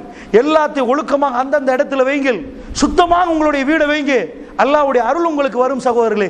பாதி பிரச்சனை காணாமல் போயிடும், பாதி பிரச்சனை இல்லாமல் போயிடும் சகோதரர்களே. அந்த மாதிரி செட் பண்ணி வைங்க. அடுத்தது என்ன, நீங்க வீட்டுக்குள்ள வாழ்ற நேரம் இந்த சுத்தம், ஆண் பெண் 2 பேர் அந்த மாதிரி இருக்கணும். வாசனை திரவியங்களை பூசணும், நல்ல அழகாக ட்ரெஸ் பண்ணணும். பெண்கள் எப்பயுமே, ஆண்களுக்கு சொல்றேன், நீங்க பெண்கள் உங்கள்ட்ட இந்த எதிர்பார்க்கிறது, ஏன் இவ்வளவு பிரச்சனை வீட்டில், ஏன் இவ்வளவு பிரச்சனை? நிறைய பேரை பார்க்கிறோம். இன்றைக்கு நிறைய பேர் பாதிக்கப்பட்டு என்னிடம் வந்திருக்கிறார்கள். எந்த அளவுக்குண்டா சில கேசஸ் வரும், கணவன் மனைவி 2 பேர் இருப்பாங்க. எந்த அளவுக்கு பிரச்சனைண்டா, ஒரு பிரச்சனையும் இல்லை சகோதரர்களே, பேசுறது தான் பிரச்சனை. பொண்டாட்டி சொல்லுவா, கல்யாணம் முடிச்சு இவரோட நான் பேசுறதுக்கு எவ்வளோ ட்ரை பண்றேன், நைட்டுக்கு வருவார் அப்படியே தூங்கிடுவார். நான் பேசுறதுக்கு எவ்வளோ வச்சிருப்பேன், கொஞ்சம் கூட இவருக்கு காது கேட்க மாட்டார், அப்படியே தூங்கிடுவார். கணவன் சொல்லுவான், நான் தூங்குறது டயர்டில், அவ்வளோ வேலையை செஞ்சு டயர்டில் தூங்குவேன். எழுப்பாட்டுவார் நைட்டு, என் பேச்சை கேட்குறீங்களா இல்லையான்னு கேட்பான். இவர் ராசசியா இல்லையா? அப்போ தூக்கத்தில் இந்த முழிப்பு வந்து எனக்கு எவ்வளோ கோவம் வரும். வெறும் சிம்பிள் சகோதரர்களே, சிம்பிளாக செய்யுங்க. வீட்டுக்கு போனால் பேசுறதுக்கு 2 மணி தேலம் இல்லை, ஒரு நாளைக்கு கட்டாயம் கணவன் மனைவி பேசி ஆகணும். அப்படி பேசி ஆகணும், விளையாடி ஆகணும் சகோதரர்களே. அதுதான் குடும்ப வாழ்க்கை, அங்கதான் நிம்மதி இருக்கிறது. எந்த அளவுக்கு நீங்க விளையாடுறீங்களோ அந்த அளவுக்கு சந்தோஷமா இருப்பீர்கள். ரசூலுல்லாஹ்வுக்கு எத்தனை வயசு சகோதரர்களே?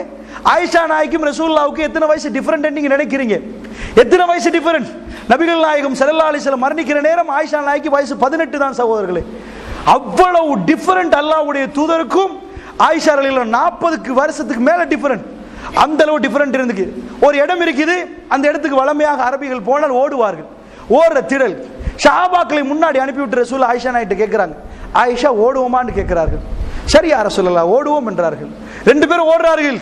அன்றைக்கு ஆயிஷா நாயகி வெத்திட்டாங்க. உடனே காலம் கழிகிறது. இன்னொரு நாள் அதே திடலாக வர்றார்கள். வந்த ரசூலுல்லாஹ் மறுபடி கேட்டார்கள், ஆயிஷா ஓடுவோமா? ஓடுவோம் யார சொல்லலாம். அன்றைக்கு ஆயிஷா நாயகி சொன்னார்கள், நான் கொஞ்சம் பருமனாக இருந்தேன், கொஞ்சம் கொழுத்து போயிருந்தேன். ரசூலுல்லாஹ் என்னை பீட் பண்ணி வெத்திட்டாங்க. அன்றைக்கு ஒரு நாள் நான் வெத்தினதை ஞாபகப்படுத்தி சொன்னார்கள், ஆயிஷா அன்றைக்கு நீங்க இன்றைக்கு நான், 2 ஈக்குவலாச்சா? சகோதரர்கள் நான் கேட்கிறேன், கணவன் மனைவி ஓடுறதுக்கு நேரமா?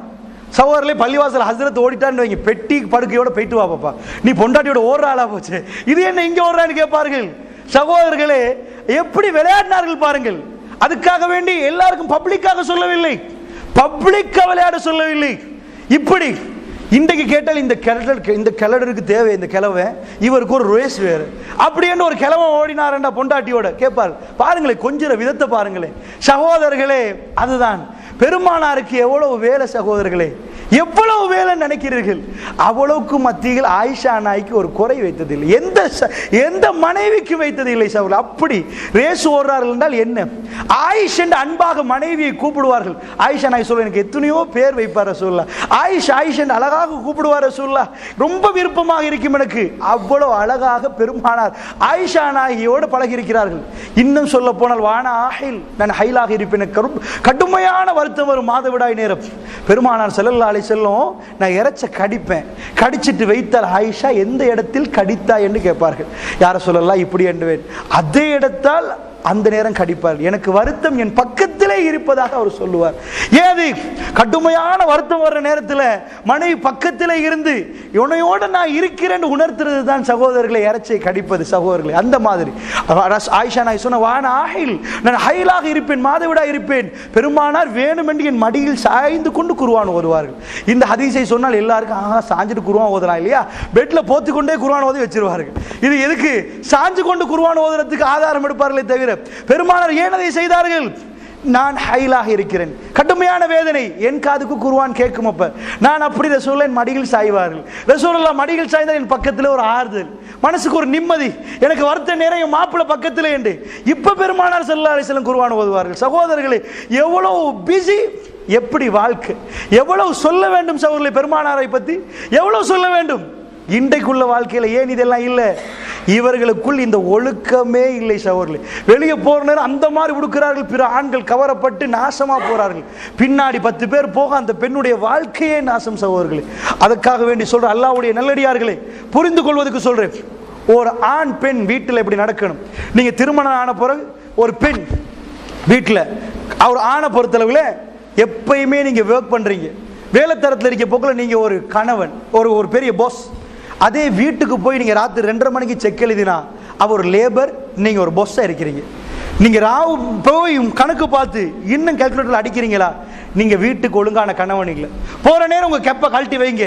இப்ப நீங்க போறது வீட்டுக்குள்ள ஒரு கணவனாக, நீங்க அன்பான தகப்பன் உங்க பிள்ளைகளுக்கு. இப்போ நீங்க வீட்டில் இருந்து போப்பளைக்கு சொல்லுவார்கள் மைண்ட் மேப்பிங் சகோதரர்களே.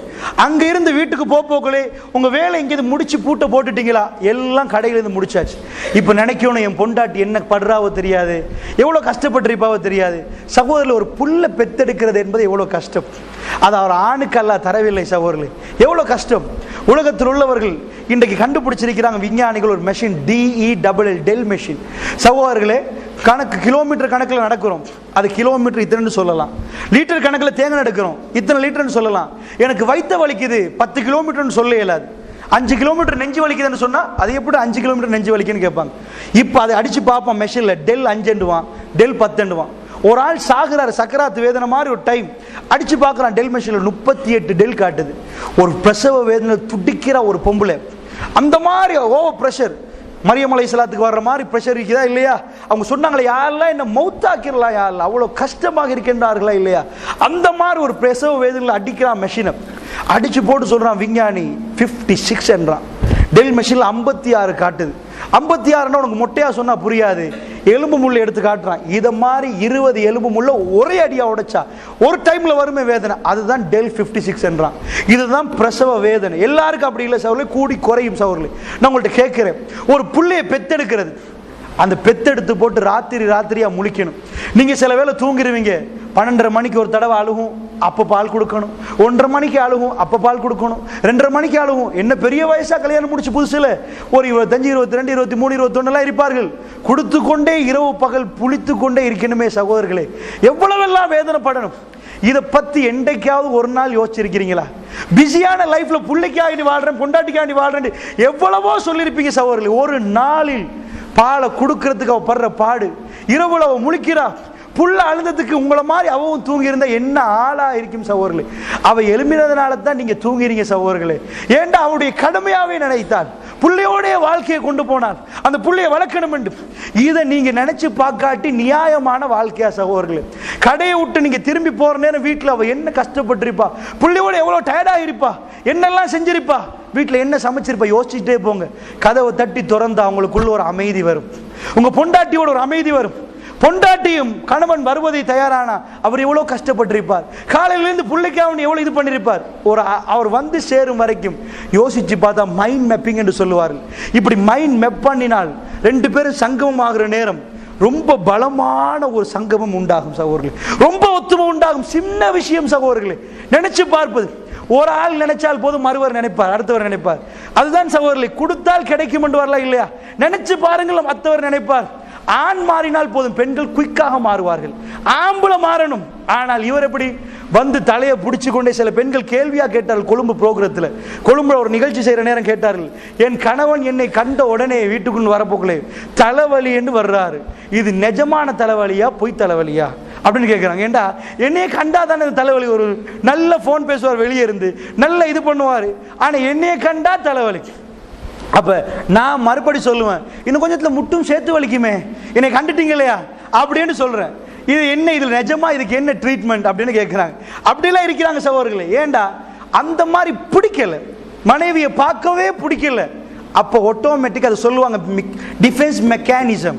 ஆட்டோமேட்டிக்கா பாடியில இருந்து ஒரு தன்மை உருவாகும், தலைவலி உண்டாகும்.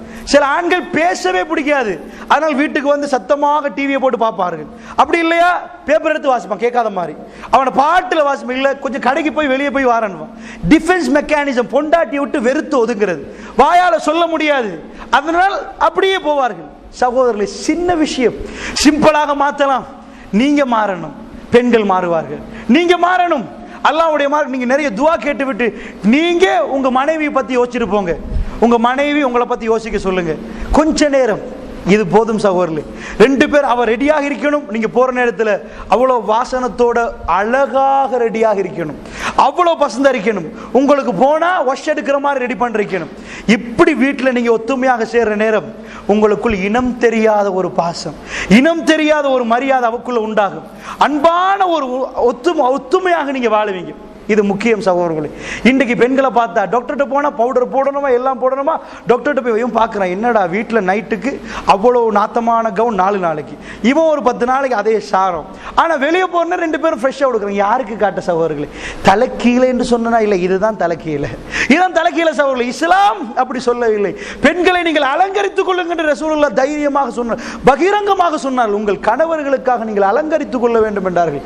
அது சுன்னாண்டார்கள். ஏது அப்படி அலங்கரிக்காவிட்டால் அவங்க பிரஷர் எங்க போய் இறக்குவான், அவ்வளவு வேதனைகளை எங்க போய் இறக்குவான். இந்த 2 குடும்ப வாழ்க்கையில் எப்படி ஆகும்? கணவன் மனைவி பேசணுமா? பெண்களுக்கு சொல்றேன், பெண்களும் வந்திருக்கிறாங்க நிறைய. நீங்க ஒரு டாபிக் ரெடி ஆகணும். எப்பயும் பேச போக்கல யாரோட பேசினாலும், ஏன் வியாபாரஸ்தலம் எல்லா ஆம்பளைக்கு பிடிக்கும்? அங்க போனாலே 2000 10,000 5,000 வந்து கொண்டே இருக்கு. ஏன் வீட்டில் பொண்டாட்டி பேசுறது பிடிக்காது? அங்க 5,000 8,000 10,000 போய்கொண்டே இருக்கும். போற கதை பிடிக்காது, வாரதா இருந்தா பிடிக்கும். இன்னும் 2 hour இருந்துட்டு போவேன்னு நினைப்பா. ஏன் வருவது? அது இங்க போன உடனே அபாயா வேணும், புள்ளைக்கு இது அது இதுன்னு போடுவார்கள். பிள்ளை யாரும் எவ்வளவும் கொடுப்பான் சகோதரர்களே. எப்போ கொடுப்பான்டா? மனசுல அந்த எண்ணம் வரணும். பள்ளிவாசல நிறைய பேர் பயம் கேட்பான், 1 நம்பர் கஞ்சனா கூட இருப்பிப்பான். ஆனால் அல்லாஹ்வுடைய ஆலயத்தை கட்டணும் என்று சொன்னா கோடி கோடியா கொடுக்கலையா சகோதரர்களே? எல்லா பள்ளிவாசல ஈமான் இல்லாதவெல்லாம் கொடுக்குறான். ஏன்? அந்த நேரத்தில் அந்த மனசு மாறும் சகோதரர்களே. அது மாதிரி தான் பொண்டாட்டியோட பேசணும்டா எப்பயுமே வந்த சீருக்கு என்ன செய்யணும்? பேப்பர்ல ஒரு பெரிய எழுத்துல போட்டிருப்பான் ஹெட்லைன். எதுக்கு அப்படி போடுறான்? அப்பதான் பேப்பர் வாங்குவான். கோ போம்பையா உள்ளக்கு சின்ன சின்ன எழுத்து போட்டிருப்பான். இதை மாதிரி ஹலாலா ஊறுபடா இல்லாமல், தப்பான இது இல்லாமல் ஒரு டாபிக் ரெடி பண்ணி வச்சிருக்கணும். வந்த சீருக்கு தெரியுமான்னு கேட்கணும். ஆம்பளை பின்னாடி போய் என்ன என்ன அப்படின்னு வருவாரு. அப்புறம் மேலே டாபிக்கை சொல்லி உட்கார வச்சு நீங்க பேசுனீங்கன்னு வைங்க, அந்த கதை அப்படியே போக நீங்க 2 பேர் 2 ஹவருக்கு பேசுவீங்க, தெரியாமலேயே பேசுறீங்க. இது பொம்பளையில என்ன செய்யறது? இவர் வந்து களைப்பு உட்காந்து கேட்குறீங்களா இல்லையா? ஏன் அவன் கோவப்படுறான்? ஏன் ஒரு பொம்பளை கோவப்படுறான்? நிறைய ஆண்களுக்கு இந்த பிரச்சனை இருக்கிறது. என் மனைவி எதுக்கு எடுத்தாலும் மூக்கு நுனியில கோவப்படுறாங்க. ஆமா, மனைவியில் எல்லாரும் கோவப்படுவாங்க. ஏனென்றால் அது சைக்காலஜிக்கலி எஃபெக்ட். என்ன எஃபெக்ட் தெரியுமா சகோதரர்களே? உங்க புள்ள படிக்குது, 5ஆம் ஆண்டு படிச்சுட்டு ஸ்காலர்ஷிப் பாஸ் ஆயிட்டு, உங்க கடமை என்ன தெரியுமா? ஒவ்வொரு ஊடா போய் என் புள்ள பாஸ் ஆயிட்டுன்னு சொல்லணும். எல்லாத்தையும் தலையை தடாவ வைக்கணும். பாஸ் ஆயிட்டியா அப்படின்னு நீங்க தலையை தடாவாம சும்மா இருந்தீங்கடா, அடுத்த 6ஆம் ஆண்டுல அவன் நல்ல ரிசல்ட்ஸ் வர மாட்டான். நிறைய பிள்ளைகள் நடக்குது. விஷ் பண்ணணும். ஏன் மேடைகள் அமைக்கிறோம்? அவங்களை கௌரவிக்கணும், விஷ் பண்ணணும். அதுதான் அவனை வளர்க்கும் சகோதரர்களே. ஒரு பெண் படாத பாடுபடுறான், அவ யாராவது மேடை ஏற்றி விஷ் பண்ண இயலுமா? விஷ் பண்ண இயலாது. இந்த பொம்பளை அவ்வளோ கஷ்டப்பட்டிருக்கிறா, சமையல் செஞ்சிருக்கிறா, இதோ 5 லட்சம் கொடுக்கணும். அவ அதை எதிர்பார்க்கவே இல்லை. என்ன எதிர்பார்த்தா தெரியுமா? நீங்க எங்கேயாவது சாப்பிட்டா சொல்லுங்க கால் பண்ணி, நான் ஃப்ரைட் ரைஸ் சாப்பிட்டேன். அவ திருப்பி கேட்பா, எனக்கு இல்லையா, கொண்டு வர மாட்டீங்களா? அதை எப்படி கொண்டு வரது?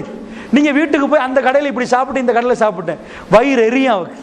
அட எனக்கு கொஞ்சம் போல, நான் எல்லாத்தையும் அவருக்கு வைக்கிறேன், எனக்கு கொஞ்சம் போல. நீங்க செய்ய வேண்டிய வேலை இவ்வளவுதான் சகோதரர். ஒரு டொஃபியை சாப்பிட்டா பாதி டொஃபியை மீய வச்சுட்டு கொண்டு போய் கொடுங்க. நீங்க 2 கோடி காலில் கொட்டுறதை விட, உன்னை நினைவு வந்துச்சு, இந்த மாதிரி உங்களை நினைவு வந்துச்சு, ஒரு டொஃபி பாதியை சாப்பிட்டு பாதி, அவ்வளவு சந்தோஷமாக இருக்கும் சகோதரர்களே. இவ்வளவுதான். என்ன நினைச்சிட்டாரே, அது நடிப்பா கூட சில வேலை இருந்துடலாம்.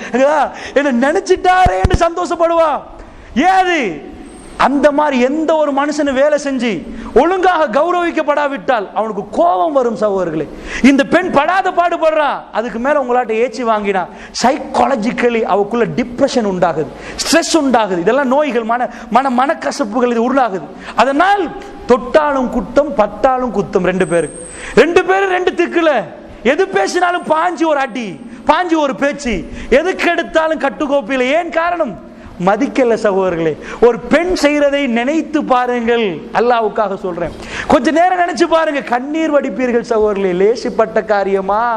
லேசிப்பட்ட காரியமா? ஒரு புள்ளைய வளர்க்கிறது, புள்ளைய பெத்தெடுக்கிறது, 10 மாசம் சுமக்கிறது, சத்து எடுக்கிறது, சுபஹானல்லாஹ், எவ்வளவு பாடுபடுறா. நாம் ஒண்ணும் இல்லை.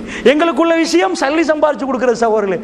இவ்வளவும் பட்டா உங்களோட வாழ்ந்ததுக்காக வேண்டி அல்லாஹ்வுடைய மானமே உங்களுக்காக திறந்தால் என்றால், எந்த ஒரு ஆணுக்கு முன்னாடி அவன் செய்யாத ஒரு காரியத்தை உங்களுக்கு செஞ்சான். இதுக்கு நீங்க கொடுக்கிற கிஃப்ட் என்ன சகோதரர்களே? அவக்கு ஏசுறதா, அடிப்பதுமா, அவ நோய்ப்பதா?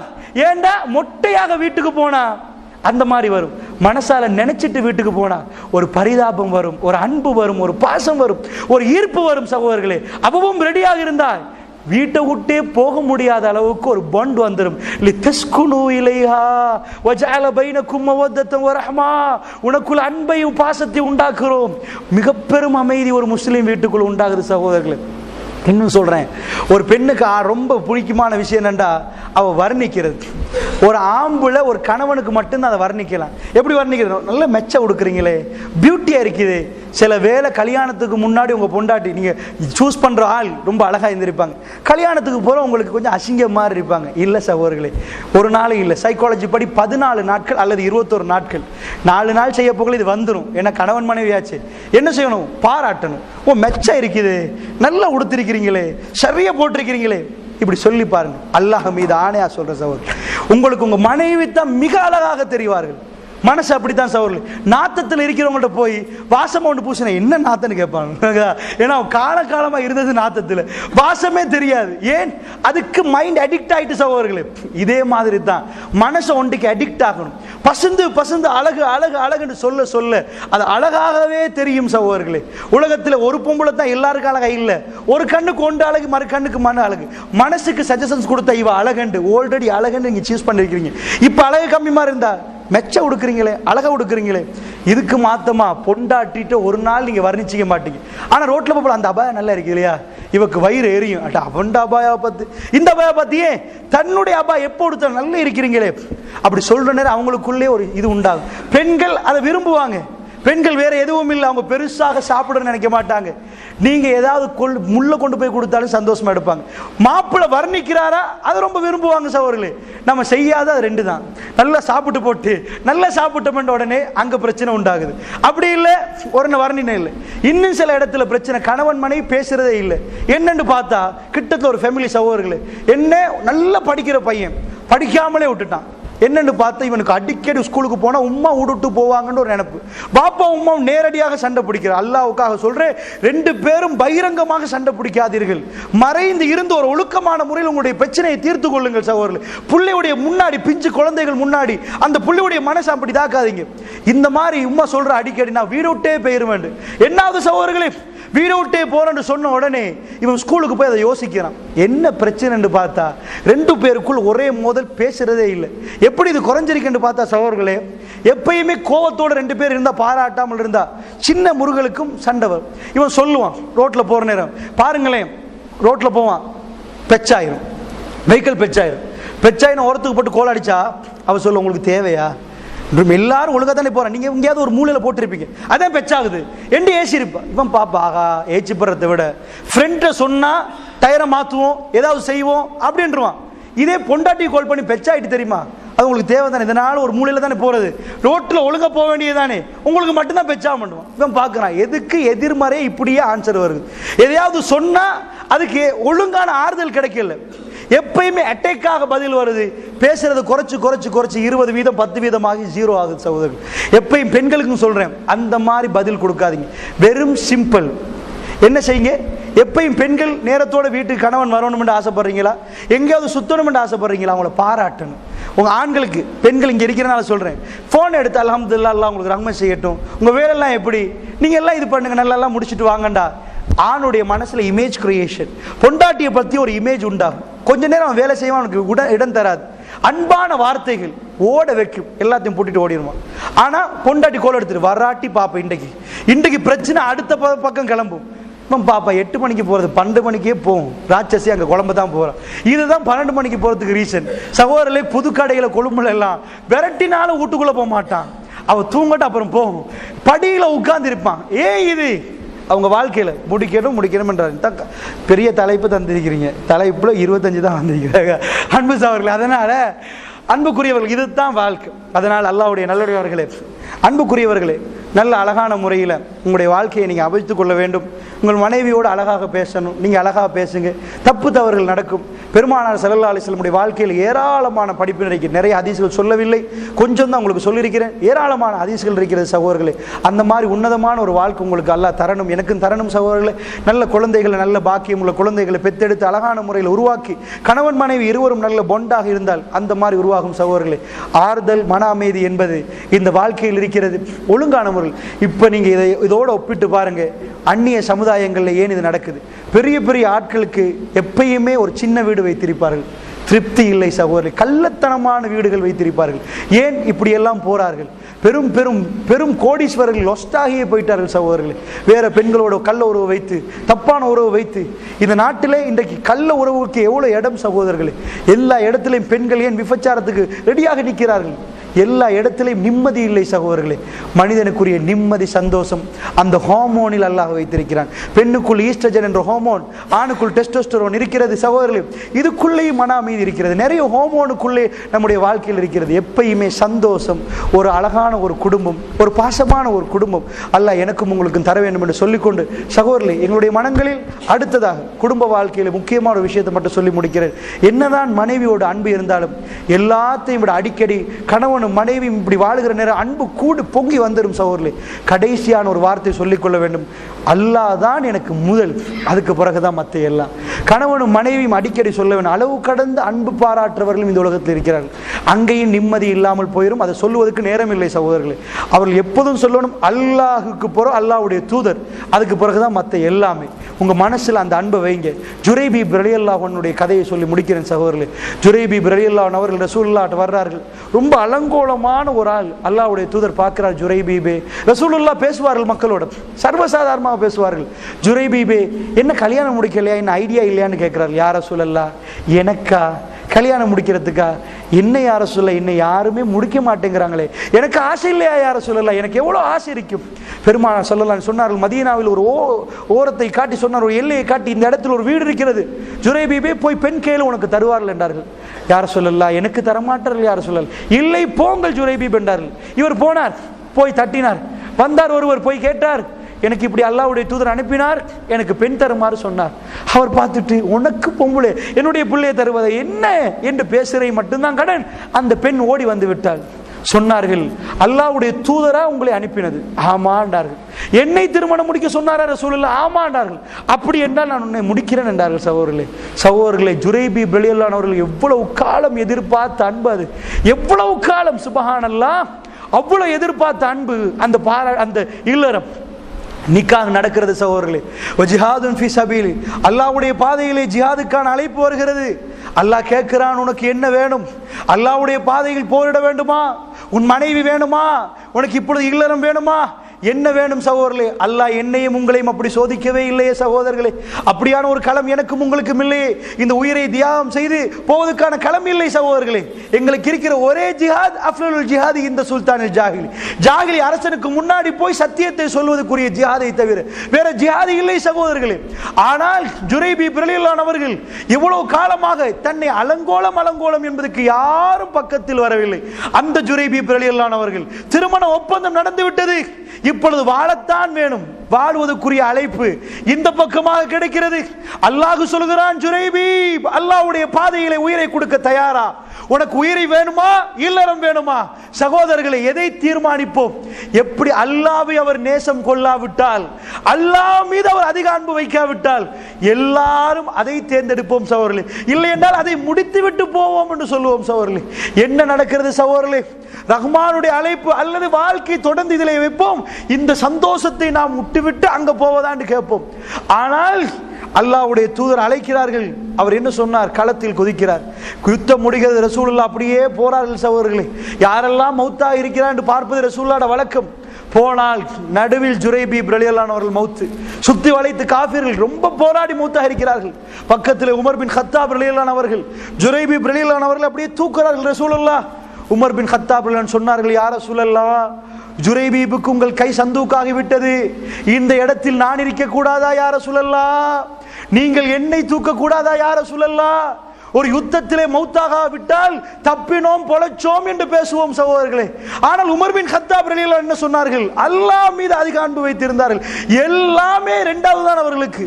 எல்லாம் புள்ள குட்டி கணவன் மனைவி என்ற உறவு எல்லாம் அல்லாஹ்வுக்கு பிறகு சகோதரர்களே. தன்னுடைய வாழ்க்கையிலே அல்லாஹ் முக்கியம். இன்றைக்கு ஏதாவது ஒன்று சொல்லி போலீசால் என்னை பிடித்தால் என் புள்ள குட்டி என்ன நடக்கும், என் பொண்டாட்டிக்கு என்ன நடக்கும்? பலகீனப்பட்டு போறார்கள் சகோதரர்களே. சத்தியத்தை சொல்ல வருகிறார்கள், திரும்பி போகிறார்கள். என்னாவும் என் குடும்பத்துக்கு அல்லாஹ் மீது நம்பிக்கை இல்லை அவர்களுக்கு.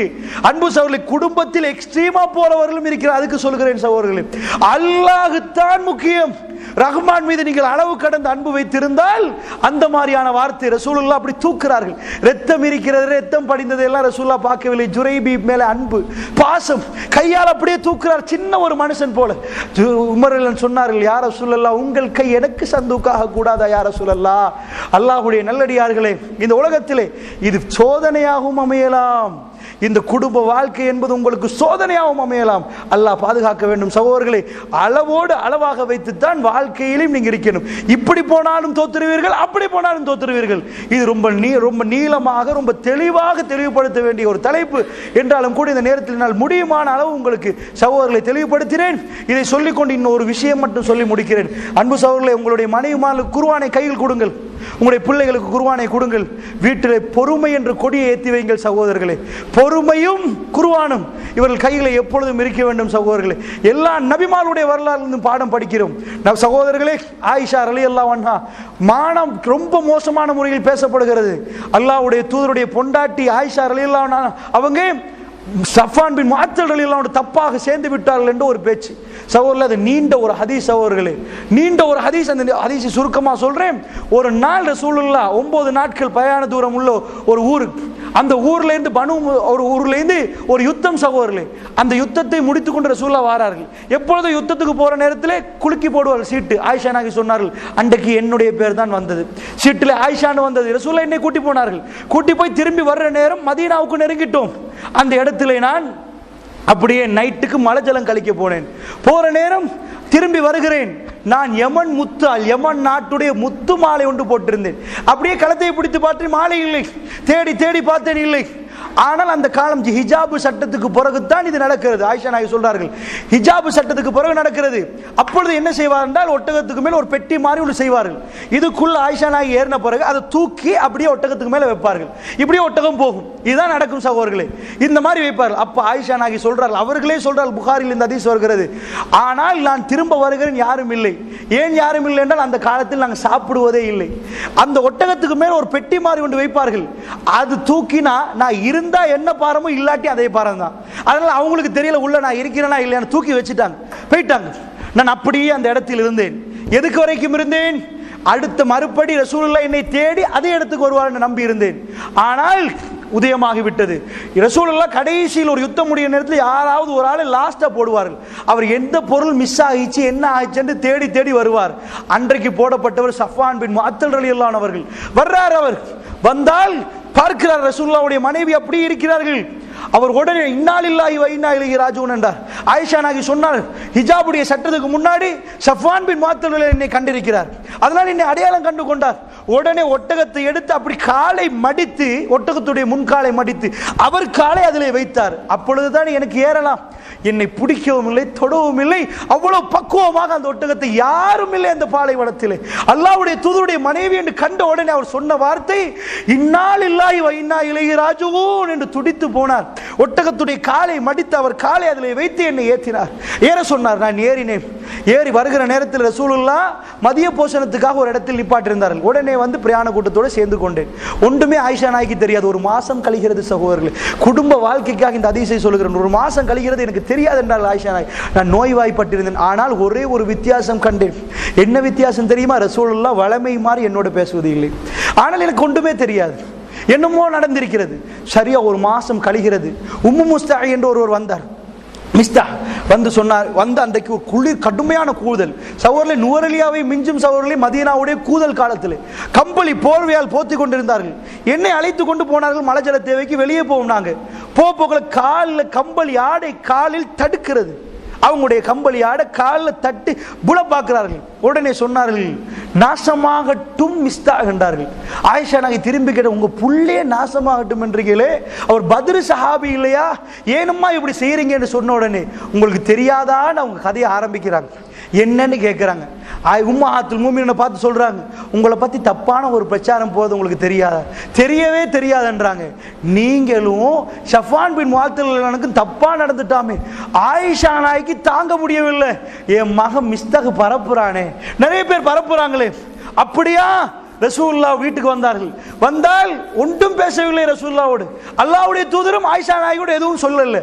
உடனே சொன்னார்கள், ஆயிஷா நாயகி என்னுடைய உம்மா வீட்டுக்கு போன அனுமதி தாரீர்களா? ரசூலுல்லாஹ் சொன்னார்கள், சரி போங்கண்டார்கள். போனால் போய் உம்மாட்ட கேட்குறாங்க, ஆயிஷா நாயகி நிஜமா சொல்லுங்க உம்மா, இப்படியெல்லாம் நடந்திருக்கேதா, இப்படிலாம் பேசுறாங்களா? அவங்க சொன்னாங்க, ஆயிஷா, அல்லாஹ் உன்னை அல்லாஹ்வுடைய தூதருக்கு ரொம்ப விருப்பமான மனைவி ஆக்கியிருக்கிறான், கவலைப்படாத, மக்கள் தப்பாக பேசுறார்கள் ஆயிஷா.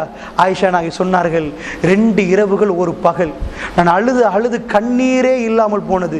என் ஈரல் வெடித்து விடுமோன்னு துடித்து கொண்டிருந்தேன். அவ்வளவு நான் அழுந்திருந்தேன். என்னை பத்தியா இப்படி பேசினார்கள்? ரசூலுல்லாஹ் வீட்டுக்கு வந்தார்கள். ஆயிஷா நாயகி பார்க்க வந்தார்கள். அப்பொழுது ரசூலுல்லாஹ் என்னிடம் சொன்னார்கள், ஆயிஷா நான் ரசூலுல்லாஹ்விடம் பேசினேன். அப்பொழுது ரசூலுல்லாஹ் என்னோடு ஓப்பனாக பேசினார்கள். என்ன சொன்னார்கள்? ஆயிஷா, நீ தப்பு செய்திருந்தால் பாவ மன்னிப்பு கேட்டு அல்லாஹ்விடம் பாவ மன்னிப்பு கேட்டு திரும்பு, அல்லாஹ் உன்னை மாத்திருவான். இல்லை என்றால் ஆயிஷா தவறு செய்யவில்லை, அல்லாஹ் உன்னை நிரபராதி என்று சொல்லுவான். சகோதரர்களே, ஏன் தெரியுமா இந்த விஷயம்? இதில் இன்னொரு படிப்பினை வேறு இருக்கிறது. ஒரு மாத காலம் அல்லாஹ்வுடைய தூதருக்கு வகி வரவே இல்லை. வகி வராத சில காலங்கள் இருக்கு. அப்படி ஒரு காலம். மற்ற விஷயங்களுக்கெல்லாம் நேரத்தோடு அல்லாஹ்வுடைய தூதருக்கு வகி வந்துடும். இந்த இடத்துல வகியே வரவில்லை. ஒரு மாத காலம் வகி தடை இருந்தது.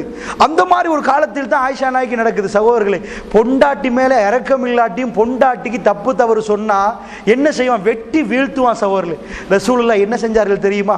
அலி பின் அபி தாலிப்ட்ட போனார்கள். அலியே, மக்கள் எல்லாம் இப்படி பேசுறார்கள், என் மனைவி அப்படி செஞ்சிருப்பா. யார ரசூலுல்லாஹ், யாரை பத்தி கேட்கறீங்க? போய் கேளுங்க. வீட்டுல வேலை செய்வாங்க பரீரான்னு ஒரு பெண், அவங்கள்ட்ட போய் கேளுங்க. வீட்டு வேலை செய்யற பரீராட்ட போய் கேட்கிறாங்க. அல்லாஹ்வுடைய தூதர், சர்வாதிகாரி சகோதரர்களே, ஜனாதிபதி சகோதரர்களே போய் கேட்கிறாங்க, பரீரா, ஆயிஷா தப்பு பண்ணுவாவா?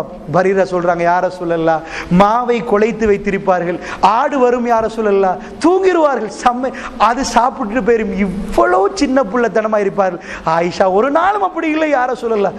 அல்லாஹ்வுடைய தூதர் சர்வாதிகாரி. இன்றைக்கு புத்தகத்தில் யாராவது ஒரு பெரிய பிரபுவர் பொண்டாட்டியை பத்தி பேசினால் முக்காடு போட்டு அவன் வேற ஊருக்கு போகணும். இல்லை என்றால் அவன் சர்வாதிகாரி என்று வெட்டி வீழ்த்துவா. எவனாவது பேசினால் வெட்டு வேண்டுவான். ரசூலுல்லாஹ்வுக்கு எப்படிப்பட்ட பவரை அல்லாஹ் கொடுத்திருந்தான் தெரியுமா சகோதரர்களே? அந்த அளவுக்கு இருந்தது. ஒரு வார்த்தை எல்லாத்துக்கும் பேசுவார்கள். இதிலே ரசூலுல்லாஹ் அல்லாஹ்வுடைய முடிவை எதிர்பார்த்து கொண்ட ஒரு மாத காலம் 2 நாளும் போய்விட்டது. கடைசி நேரம் பாருங்கள் சகோதரர்கள், ஆயிஷா நாய் கொடுத்த பதில். ரசூலுல்லாஹ் சொன்னார்கள், 2 ஆப்ஷன் கொடுத்தார்கள். ஆயிஷா தப்பு செய்திருந்தால் அல்லாஹ் பக்கம் திரும்ப, அல்லாஹ் மன்னிப்பான் என்றார்கள். அப்புறம் சொன்னார்கள், ஆயிஷா இல்லை என்றால் அல்லாஹ் உன்னை நிரபதாக்குவார். என்ன சொன்னார்கள் தெரியுமா ஆயிஷா நாயகி? யார ரசூலுல்லாஹ், நான் பேசினால், அவங்க தாயை காட்டி சொன்னார், உம்மா என்னை பற்றி சொல்லுங்களேன். பயந்து விட்டார்கள் ஆயிஷா நாயோட உம்மா. எப்படி சொல்லுவது? அவ்வளவு பத்தினி ஒரு பெண்ணை பெத்தெடுத்த ஒரு தாய். என்ன சொன்னார்கள் தெரியுமா? ஆயிஷா, வல்லாஹ் என்ன சொல்லுவது ஆயிஷா, எனக்கு தெரியாது என்றார்கள். அபூபக்கர் பார்க்கிற ஆயிஷா, நான் யார் பாப்பாவை கொஞ்சம் பேசுங்களேன், ரசூலுல்லாஹ்ட்ட சொல்லுங்களேன் நான் யார் என்று. அவர் சொன்னார், நான் எப்படி சொல்லுவது ஆயிஷான்னு கேட்டார். அவ்வளவு பயம், அவ்வளவு பயம் சவுலே, அவ்வளவு சுத்தமான ஒரு பெண்ணை பெத்தெடுத்தவர்கள். அப்பொழுது ஆயிஷா நாயகி சொன்னார் ரசூலுல்லாஹை பார்த்து, அல்லாஹ்வுடைய தூதரே, என் விஷயத்தில் நான் பேச ரெடி இல்லை. ஏண்டால் நான் சொன்னாலும் நீங்கள் நம்ப மாட்டீர்கள். மக்கள் சொல்லுவது உங்கள் மனதில் ஆழமாக பதிந்து விட்டது, உங்கள் மனசில் ஆழமாக பதிஞ்சிச்சு. நான் இப்பொழுது எதுவும் நடக்கல் என்றாலும் நீங்கள் நம்ப மாட்டீர்கள். ரஹ்மான் என்னை காப்பாற்றுவான் ஒரு விஷயம் சொன்னார்கள். சகோதரர்களே, யக்கூப் அலைஹிஸ்ஸலாத்துக்கும் யூசுப் அலைஹிஸ்ஸலாத்துக்கும் உவமையாக என்னையும் உங்களையும் நான் வைக்கிறேன் என்றார்கள். சபருன் ஜமீல் என்றார்கள். அழகான பொறுமையை நான் கடைபிடிக்கிறேன். வல்லாஹுல் முஸ்தஆனு பிமா தஸிஃபூன் என்றார்கள். யக்கூப் நபி சொன்ன வார்த்தையை சொன்னார். நான் ஏன் இதை சொன்னேன் தெரியுமா சகோதரர்களே? இப்படி குர்ஆன் அவர்கள் வாழ்க்கையில் இருந்தது. டென்ஷனின் உச்சக்கட்டம். ஒரு கணவனுக்கு இப்படி நடந்தால் எப்படி இருக்கும் மனைவி, இப்படித்தான் என்று. அதுவும் நபி சகோதரர்களே, நபி, அதுவும் அவங்களுடைய ரொம்ப நெருக்கமான மனைவி. அப்படிப்பட்ட ஒரு சோதனை. வாய் திறந்து ரசூலுல்லாஹ் பேசவில்லை. அப்படியே உட்கார்ந்தார்கள். உட்கார்ந்து இதைத்தான் சொன்னார்கள் சகோதரர்களே. ஆயிஷா நாயகி சொல்லிவிட்டு அவ்வளவு குர்ஆனிய பாடம் அவருடைய மனதில் இருக்கிறது. குர்ஆன் அவருடைய மனதில் அப்படி இடம் பிடித்திருந்தது. ஆயிஷா நாயகி சொன்னார்கள், நான் அடுத்த பக்கம் பிறண்டு விட்டேன். அல்லாஹ் மீது ஆணை, வல்லதி நஃப்ஸி பியதி, எவன் கருத்திலே நான் மாறிக்கிறது அவன் மீது ஆணையாக சொல்கிறேன். ரசூலுல்லாஹ் கட்டிலை விட்டு எழும்பவும் இல்லை, அந்த கதவை நோக்கி போகவும் இல்லை. நான் என்னை பற்றி என்ன நினைத்து கொண்டிருந்தேன்? நான் சின்ன ஒரு பெண். ரஹ்மான் குர்ஆன் எல்லாம் வகை அறிவித்து நான் சுத்தம் என்று சொல்ல மாட்டான். அல்லாஹ் மீதானையாக நான் அப்படி நினைத்திருந்தேன். சின்ன ஒரு பெண், என்னை பற்றி அல்லாஹ் பேசுகிற அளவுக்கெல்லாம் நான் தகுதியான ஒரு பெண் அல்ல என்று நினைத்து நான் திரும்பி அல்லாஹ் ரசூலுல்லாஹ்வுக்கு கனவு காட்டுவான் என்று நினைத்தேன், கனவில் தெரிவிப்பான் என்று நினைத்தேன். அப்படி திரும்பினது மட்டும்தான். அவர் எழும்பி போகவும் இல்லை. அப்படித்தான் ஆயிஷா நாயகி சொல்றார், வல்லதி நஃப்ஸி பியதிஹி, எவன் கரத்திலே நான் ஆன்மா இருக்கிறது அவன் மீது ஆணையாக அவர் கதவு பக்கத்தில் போகவும் இல்லை, எழும்பவும் இல்லை. என்ன ஆனது? கடுமையான குளிர் நேரத்தில் என்னுடைய தாய் தகப்பெல்லாம் பார்க்குற நேரம் ரசூலுல்லாவுடைய மேனிலிருந்து அப்படியே முத்து முத்து முத்தா வேறு வரும். அது ரசூலுல்லாவுக்கு வகை வார விஷயம். ஆயிஷா நாயகி நிறைய இடத்துல சொல்லியிருக்கிறாங்க. புகாரி ஹதீஸ் கிதாபில் பரட்டி பார்த்தால் ஆரம்ப வகை என்ற பாடத்தில் நீங்கள் பார்க்கலாம். ரசூலுல்லாஹ் அப்படி நிற்பார், கடுமையான கூதல். நான் ஆல்ரெடி சொல்லிட்டேன், உம்மு மஸ்தா அந்த கம்பளி ஆடை அப்படின்னா கம்பளி உடுக்கிற அளவுக்கு கடுமையான கூதல். ஆயிஷா ரலியல்லாஹு அன்ஹா பார்க்கிறார்கள், ரசூலுல்லாவுக்கு வேறு ஒரு மாதமாக வகை வரவே இல்லை. அல்லாஹ் வகையை நிப்பாட்டி இருந்தான். ரசூலுல்லாவுடைய முகத்தை அப்படியே வேர்வையால் நலையுது, முத்து முத்தாக. ரசூலுல்லாவுக்கு கஷ்டமாக இருக்கும். அந்த நேரம் ரொம்ப கஷ்டப்படுவார் அல்லாஹ்வுடைய தூதர். அப்படியே வேர்வையால் நலைகிறது. எல்லாரும் பார்க்கிறார்கள். ரசூலுல்லாஹ் சிரித்துக் கொண்டு சொன்னார்கள், ஆயிஷா, அல்லாஹ் உன்னை தூய்மையாக்கிட்டான். சூரத்து நூர் 24வது அத்தியாயம் 11வது வசனத்திலிருந்து 21வது வசனம் 10 ஆயத்துகள் ஆயிஷா நாயகி சம்பந்தமாக அல்லாஹ் இறக்கிறான். ஆயிஷா நாயகி சொல்றார்கள், அல்லாஹ் என்னை பத்தி பேசுவான் நினைக்கவே இல்லை. நான் அவ்வளவு சின்ன ஒரு பெண். ரஹ்மான் என்னை நிரப்பராதி ஆக்கிட்டான். பக்கத்தில் அபூபக்கர் சித்திக் உடனே சொன்னார்கள், என் புள்ளி இதுவரைக்கும் வாய்ப்பொத்தினவர்கள் என் புள்ளியை பத்தி மிஸ்டாக் என்ன சொன்னான்? நிறைய பேர் சொன்னார்கள். ஏண்டால் அபூபக்கர் தான் அந்த குடும்பத்தை காப்பாற்றுவது. அந்த காலத்திலிருந்து அவருக்கு கொஞ்சம் சல்லி இருந்தது, கோயிலைகளுக்கு கொடுப்பாரு. இந்த மிஸ்தாவுடைய குடும்பத்துக்கு நிறைய கொடுத்தார். உடனே சொன்னார், நான் கொடுக்கவே மாட்டேன் இதுக்கு பிறகு என்றார். என் மகளை பத்தி என்ன சொன்னார்? உடனே 22வது வசனம் அல்லாஹ்வுடைய தூதருக்கு இறக்கிறது. எப்படி அல்லாஹ்வுடைய தூதர் அப்படி இருக்கிறார்?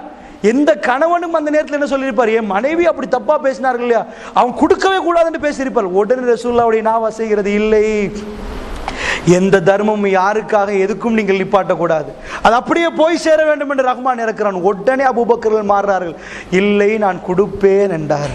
தன்னுடைய பிள்ளை பற்றி தப்பான பிரச்சாரம் செய்தவருக்கு கூட, ஏன்னா அவர் பத்ர் சஹாபி, ரஹ்மான் குர்ஆனாயத்தை இறக்கிட்டார், நான் கொடுப்பேன் என்றார்கள். சகோதரர்களே, ஒரு குடும்பம் அங்க இருக்கிறது.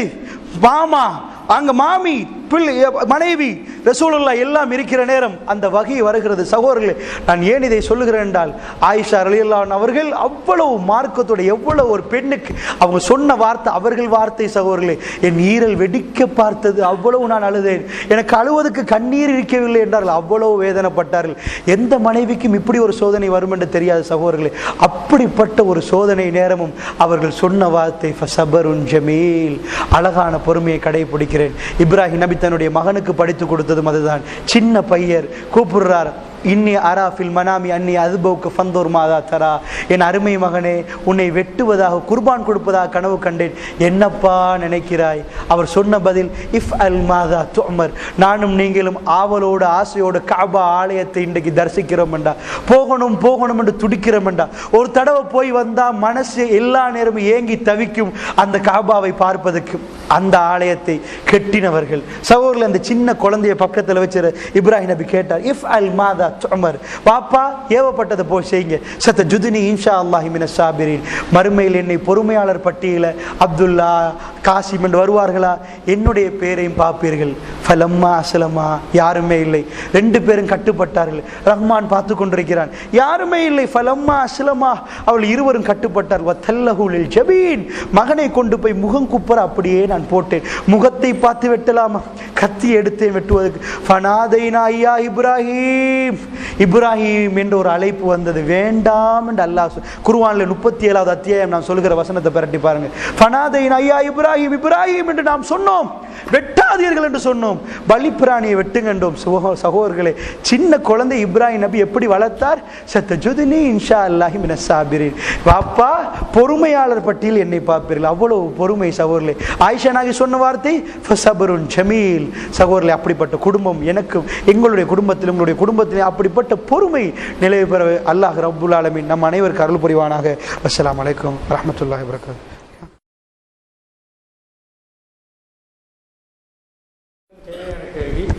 அதுக்குள்ள விளக்கத்தையும் கேட்டு செல்லுங்கள், சுருக்கமாக முடித்துக் கொள்வார். முதல் கேள்வி, மஹ்ரமியத் இல்லாமல் கல்வி சுற்றுலா என்ற பெயரில் வயது வந்த பெண் பிள்ளைகள் ஷரியத் அடிப்படையில் இவ்வாறு செல்வது கூடுமா? 2வது கேள்வி, ஜிஎட் மற்றும் இன்னும் சில பாடநெறிக்காக வேண்டி பரீட்சை எழுதுவதற்காக ஆசிரியர் ஆண் பெண் துணையின்றி, அதாவது மஹ்ரமின்றி முஸ்லிம் பெண் பிள்ளைகள் சுமார் 5-10 நாட்கள் சென்றிருக்கிறார். இதற்கு தீர்வு என்ன? அன்பு சகோதரர்களே, இதை பொறுத்தளவில் இந்த கேள்விக்கு ரொம்ப விளக்கமாக பதில் தர வேண்டும். என்றால் நான் சுருக்கமாக 2-3 நிமிஷத்தில் முடிச்சிடுறேன். இந்த விளக்கமாக பதில் தேவைப்பட்டால் இன்ஷா அல்லாஹ் இன்னொரு சந்தர்ப்பத்தில் விளக்கம் என்ன ரொம்ப ஹதீஸ்கள் இருக்குது எல்லாத்தையும் வச்சு என்ன இப்படி சொல்லிட்டாருன்னு நீங்கள் நினைக்கக்கூடாது. அதுக்குரிய விளக்கம் அதாவது நான் ஒரு பக்கத்தை மட்டும் எடுத்து காட்டுறேன். அன்பு சகோதரர்களே, நபிகள் நாயகம் ஸல்லல்லாஹு அலைஹி வஸல்லமுடைய சில வார்த்தைகள் இருக்கிறது.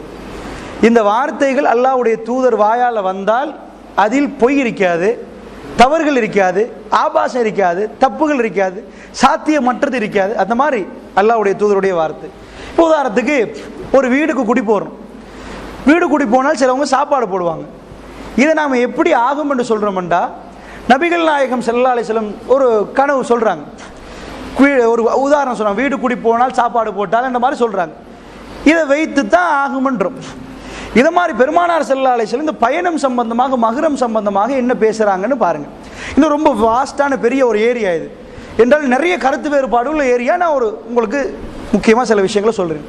அதாவது மஹ்ரம் இந்த துணை எதுக்கு தேவை என்றால் பாதுகாப்பு உத்தரவாதம் இல்லாத ஒரு இடம், அந்த இடத்துக்கு கட்டாயமாக அந்த துணை தேவை.